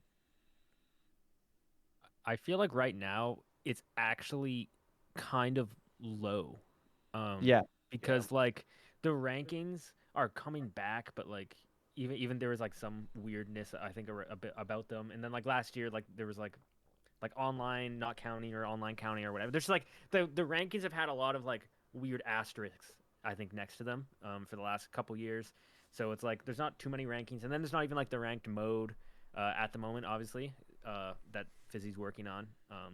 And it's just I feel like right now it's like a low in terms of like having motivation. I guess it's kind of the thing, right? To want to um, like things to work towards, like goals to work towards. I feel like there's like not like as much as previously, and I think it's something that's gonna change. To be fair, I think with tournaments coming back, rankings are a big thing, and when ranked mode comes out, I think there are things in place that are gonna make this go up. But I think right now I would probably give it like maybe like a 5.5 because I do think that the last while it's been pretty low for a lot of people, myself included. I think like I've gone through periods where I'm like even after LACS, didn't I don't know. I haven't been as motivated until recently. I'm more motivated again. And I think it's gonna be going up, but like yeah, I don't know. I think it's motivation's been. I think it's the same for a lot of people where it kind of like wanes a lot. It kind of goes in like peaks and valleys, and I feel like I don't know. Yep. Yeah. I'm feeling on the same page as Moki. If I were rating this like last year for online stuff, I would have given it like a 2. Because like That's what the score was last year, I believe. Okay, we yeah. like kind of reamed it last year. Yeah, because there's just no reason to. There's no motivation for it other than it all has to come. Even now, it's kind of nebulous as to what those systems are. I mean, I certainly haven't like heard that much about it, and I feel like I should know. So, um, yeah, all the motivation just comes from like for me, it's just myself, and like and G subs, I guess. I really want to make G subs proud. so that's probably about it for me. Maybe there'll be some like I feel like in the Five Gods era the rankings were like really solid. Maybe I'm wrong, but like I just felt like it was pretty clear cut. So maybe we'll see a return to that, but right now I'd give it like a 4. And to be clear, it's not just ranking. It's just like Sure. anything around that kind of sphere that like whether it's motivating the player or even just like improving the experience that's not directly gameplay, but like systems you can use, like it's as simple, like a good player system is the chat thing in Slippy, like before, like, adding that feature, like, improved the systems, but it also things like ranking count. Right. Yeah, it's a bunch of stuff. Yeah, I mean, nothing's really jumping out to me that would really elevate the score like that. I agree. So I honestly I'm still think gonna say that the 4. like even something that's like, and again, like I'm coming at this from the perspective of like the 80% like mid to low level players that are interested in the game, but like even something that's like innocuous, like an achievement system that Radar mentioned, is a pretty big improvement to me, because it's like it adds like a level of kind of like, I guess, mystery, if like they're not totally like revealed, like, oh, what's the achievement I just got, like I just heard the Xbox 360 sound go off, like what I get for this one, how many points did I get for it, what's my achievement score on Slippy or whatever. I don't know, man. Think about the content too. You get people 100% achievement running now, like Yeah. for like just throwing for content and all this other stuff. It just, I don't know, my content brain's going with that. But I think that something like an achievement system, while like stupid to most people, I think could actually improve this number a little bit, in my opinion, because it's like it gives a player something to do that isn't just grinding or playing sweaty or like being like super intense or just looking to improve. It's like, oh, okay, I got this like achievement because I decided to play like Pichu for 4 hours or something like that, because I'm like a masochist or whatever, who knows. But like there's something really cool about that to me. That said, I do think the number is probably still pretty low presently. I would give it like a 5. But I think like holistically there's not a ton of motivation for people at that level to like get into the game, other than like, I want to be really good, is kind of their response. Yeah, that makes sense. Zane, what was your score? I give it a 4. 4? Mhm. Yeah, I think I'm gonna give it a 2. I think Oh. there's basically almost nothing that like exists. Also, to be clear, and I said this last year as well, this is not like the roast of Fizzy, where it's like, Fizzy, why don't we have this thing? Like, I think these things can exist outside of Slippy. And I think the achievement one is a great example. Like, I think it would be really cool to get an achievement when you 4-stock someone, or really cool to get an achievement when you JV5 someone, or like winning a best of 3 with Bowser, or like whatever it is. I think there's a stream idea there of like people could make an achievement list and try to get them all, and like first person to get it, like, put everyone on a timer and like race towards it. That could be cool. I think those kind of systems motivate people. It gives you something else to do. And there's lots of examples. Even just like, I don't feel like you can make friends in Melee very easily, like especially in the online thing. Like there's no voice chat, but like there's some discords around. I don't know. This is an area I feel of the game it's really weak. Like it's not social, it's not that motivating. But there's lots of room for improvement, and hopefully we see that improvement. With that said, that is a 4 for player system. The chat's pretty rough too, especially when you have like a bum D-pad like me.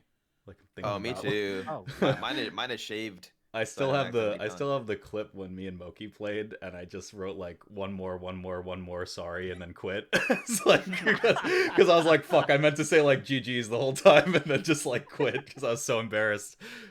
I that happens to moonwalked. me so much. I moonwalked today and accidentally taunted, and I literally like quit the game and hit sorry. Yes. Like, fuck, not even more BM, and it was terrible. Yeah. So yeah. I always Yeah. forget what one is which too. I played None last night for Oh, like an cool. hour. We matched at like 2 a.m. and we were doing like, we were having fun. We were like homie stalking and stuff. And then he went off stage, and just by like my muscle memory, I shined him at 0 when he like fell off stage. And I was like, I sat there for like a minute trying to find where sorry was, because I couldn't fucking Oh yeah, find because you have to like wait for a second if you pick the wrong like first direction. Yeah. And you can pick a bad one. Like you can pick a really bad one where you say like thanks or something, like something that just like could come across in such a goofy way. Like Too good. Like, I feel Oh my like gosh. even that could probably be improved a bit. The chat. I wish But I wish there was a big caps LOL. Yeah. That is so much added context. It makes all the difference. It's so bad. Yeah. It's actually so bad that there's not.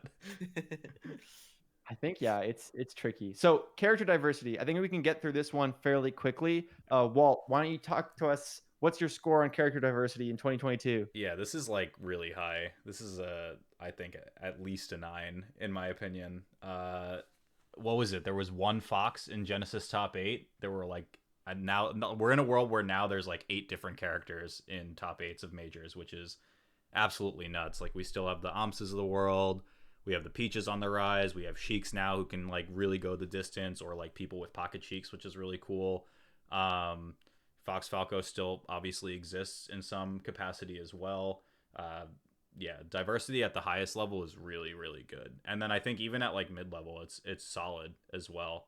You'll get like just like cracked dock players, or like, you know, random really good just different characters for everything. I think it's good. So I have a 9. Yeah, I would say that this one is really good as well. The main difference that was interesting, because I was doing the work on this video I've been working on, I was comparing like data between early like 2014, 15, 16 tournaments and tournaments now, and like I would like get all the characters in top 8 and count them up and see like on average like how character diversity compared to now and then. It actually wasn't that different. Like you'd still have like the Amsas and the Axes and the stuff that would give diversity, but the main difference now is it feels like the person who plays X character, like it feels like Amsa could win. You know, it feels like Laud could win. It feels like all these different people who are not only playing a variety of characters well, but they're also playing it at a level where they could win the whole event, and that's super super exciting. I think this is like, it's a 9 because I know there's room for a bit more, right? But it's a 9 for me, I would say. Yeah, I think I'm kind of I'm sorry, I keep cutting everybody off. No, go ahead. But I think yeah, so I think I'd say a 9 as well. Because I obviously a 10 is if every single character was being used, which, you know, it's not. And there's still like a decent amount of room, but especially compared to the past, I think it's like such a weird time of Melee where there's so many characters being used. So I'd agree with you guys. Yeah, 9. I'm also gonna give it a 9. I think we're all in agreement. Just wait till Don't Test Me makes the top 8. And then we can bump it up to a 10. I was gonna say Roy when I got tripped up on characters, but I really didn't want to stroke your ego in that way, so that's why I just had like a little stroke there. It's probably for the best. Dude, if I fly to a major and I'd lose it, Don't Test Me, I'm never playing this game again. There is. I would love to see that. Is the sad thing is like I would love to see it go to a 10 just because. Yeah, I don't know. Test me. Too good. Game content is the last rank of the day. We're gonna close it out with what I believe will probably also be a pretty low score. This was not super high last time, and I would say last time it was I believe a 5, and I think we have even less content now. I'm personally going to give this probably a 2.5 because I think at the very least, Band City Primal has been making the most insane skins that I've ever seen. Like the skin of Trunks from Dragon Ball Z as Mark. Sick. Yeah. Absolutely crazy. Like actually, like I couldn't believe that it was as good as it was. Same with Goku as Nets. That was weird too because it's Ness. But yeah, that shit was completely insane, and it's literally carrying this category for me. I'm gonna give it 2.5. So wait, what entails as game content then for this this category? It's basically like anything that's adding like kind of content to the game that's like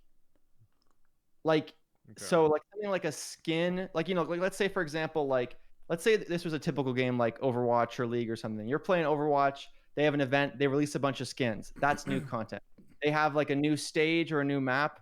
That's new content. They have a new character, like that's new content. Like that'd be like a typical esport thing, right? So we're always going to score lower on this because we're Melee, but there is still some room, like we said with the volleyball. We had that like build that had the wolf in it, Echidna, whatever. Yeah. I played that for Um, a solid day. Yeah. So like that kind of stuff can be interesting, and I think there is room for like we had the custom stages. I think there could even be like challenges or game modes that people make. But I feel like all that was like kind of last year, and we haven't gotten anything new this year. So Yeah. that's Okay, that it's kind of stuff. When did So it's GG like Melee do outside the stuff hard you added. adventure mode, Zane? What's up? You guys start the hard adventure mode last year? That was last year. Yeah. Okay. Yeah, that was We might have fun. mentioned that then. Yeah. Yeah. That's something that I think of as like a case in point, but obviously that's like a huge amount of back end work to do, so it's kind of hard It's to so be much. like, Yeah.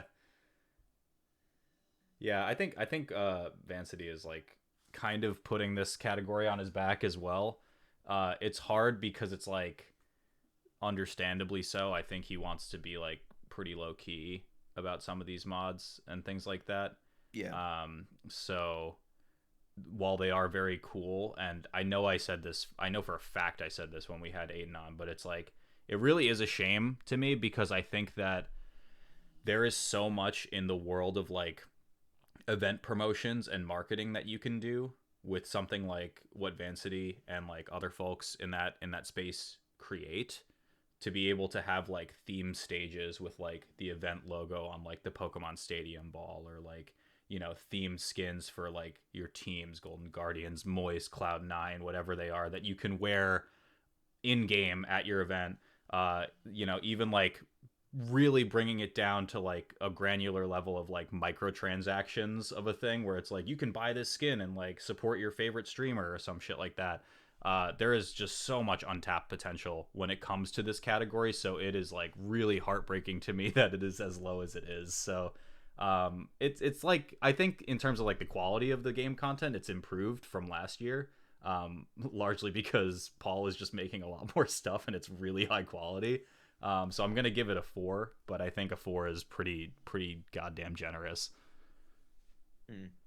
Yeah, I'm gonna give it a 2. It's being pretty carried by Vancity, and I really agree with Walt for like, imagine like for like Riptide or something, that they had like water park theme stages or something. Yeah, Just yeah. so Like, much, adds so much charm. Deer to the did that event. to GMO, and it was like such a Yeah, cool yeah. tournament because of It was that. Vancity Primal that made him. Yeah. Like, he's- Makes sense. Yeah, he's literally carrying it. So yeah, stuff like that. And you mentioned challenges. I would love that for a stream. Like just having instead of making like my own stupid challenges, like just having them like preset and just doing those, and you'd have a bunch of other streamers doing them at the same time and competing. It'd be really, really dope. So yeah, definitely a lot of room for improvement. I'm gonna give it a 2. Yeah, I would love challenges too, because that's like the Uncle Punch egg challenge. I remember because my internet was really, Yeah. really bad and I couldn't play people. Is So that why I you just, did it? yeah, dude, I got the world record on. I got like 67 or something. It was like Holy crazy. shit! Because that's all I did for like 2 weeks. Yeah. But yeah, I think there's honestly, it would be so cool if there was a tournament, and like even if it was like an online tournament or something, would probably be the easiest. Where like because you can, it's not hard to like adjust the like the ISO or whatever. So if like like I don't know, if it was like the skins for everyone's sponsor, that'd be so cool. I don't know. I feel like there is a lot of like potential, but it's just not necessarily there yet, which also understandably so, because it takes a lot of work to do it, and it's, you know, whatever, it's melee. Yeah. It's like really hard to make work. So, but yeah, I'll go with it too as well, because Fancy Primal stuff is really sick. It was a big reason why like I put so much emphasis on people caring about online events, because it's so much easier to do it for those sort of things. Like doing something like that on a LAN for some reasons more obvious than others are like, is also just a straight up logistical nightmare to be able to do some shit like that. Be like, oh, make sure all the setups are good, like make sure people can rotate through their sponsor skins or whatever. Like, oh god. But, you know, Pipe Dream, it's super sick, I think. I'm just imagining like Moky's next like ranking card for whatever PG stats thing says like 3rd at Battle of EC, you know, 2nd at Gommel, 67 egg breaks at, you know. So yeah, I think like you guys said it all. Definitely a category that could be worked on. that does do it for the rankings. I think overall, I'm looking at it, feeling pretty optimistic about kind of where Melee is at. What are you guys like closing thoughts after kind of like breaking down everything, ranking everything? What are you guys thinking? Yeah, I feel optimistic as well because I feel like even the stuff that we ranked lower, there's like pretty like clear things that could be improved upon. You know what I mean? Like I feel like there's a lot of space even in the spot like the game content and even like player systems and everything. There's like a lot of things that could be in the future, done that would make those higher. And those are only the lower ranked ones. We had the ones we ranked really high, like matchmaking's really good. I don't know. I feel like Melee's in a really good spot. I feel like this is one of the this year has been the most excited I've been for Melee in a while, especially like now with the summer leading up and like looking at the schedule and everything, just kind of everything, the whole deal. So Yeah, I agree with Moki. I think everything that's ranked low, there's like a clear like improvement path to improvement.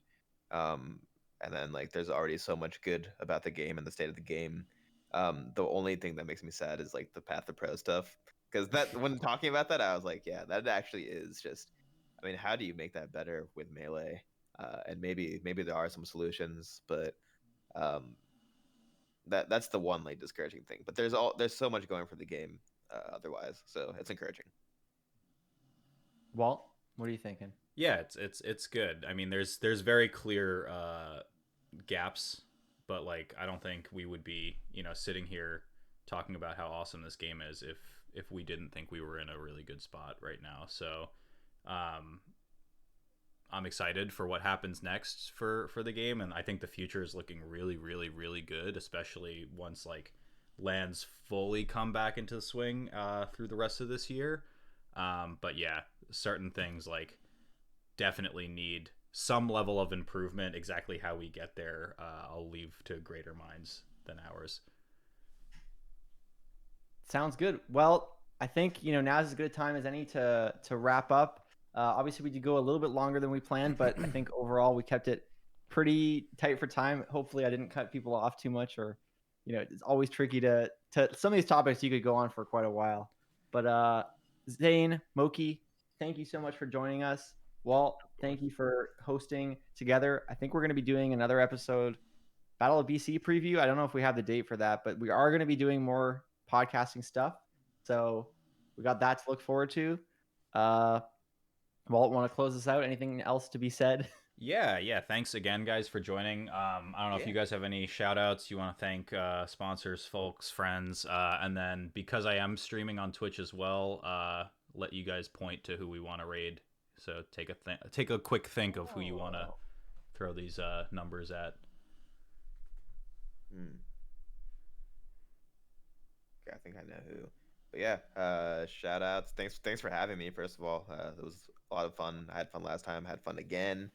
Yeah, if I plug anything, it's always GG Melee on YouTube. I think they consistently make really good stuff, and people should check it out.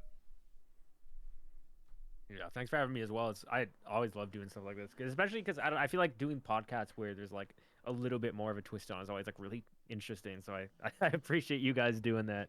And I guess to shout things out, I guess just my YouTube, which is just Moky. I don't remember what the URL is, but because me and my editor have been putting a lot of effort into that, and the better it does, then the more I'm able to pay him, and I want to be able to pay just as much as I can because I think he's doing a good job. So that's kind of just. I do also want to say, related to both Moki and myself, and it's unclear what we can promote. I'm pretty sure we, but Moki is going to be one of the contestants for Who Wants to Be a Millionaire at Battle of BC live. I don't know if you have a phone or your friend picked out yet, Moki, by the way, but got a good choice on your right side right here. So yeah, I think that should be super, super cool. If you guys like game shows, definitely check that out. That's June 10th to 12th. I want to see Moki go all the way. I believe $500 is what you take away if you win the whole thing. So not bad, good money. So yeah, looking forward to that. Who are we rating, Zain? Moki, you cool with Ed? Yeah. We cool with Can you that? imagine I just started arguing? No. I really wish you'd done it funny as And hell. we're sitting here for another 30 minutes. You're like, actually, no, I'm not really feeling it. It's like, oh, okay then. Cool. All right, guys, we're gonna get started on the raid for none. Get ready, hop in here, and again, thank you guys for joining us. As Radar said, we will probably be back. I believe we're gonna do it in 2 weeks for a Battle of BC 4. Is that the number we're on? That's crazy. 4, yeah. For a It's 4, preview. We'll be back for that. We'll be back after that for a Gommel preview. Really exciting stuff. Melee is alive and well, and there's some cool things that we can do to make it even better than it was before. But guys, as always, thank you so much for tuning into the Mixup. We will be back before 3 months of hiatus on this broadcast. And again, Zain, Moky, thank you for joining us, and we'll see you guys in the next one. Peace out.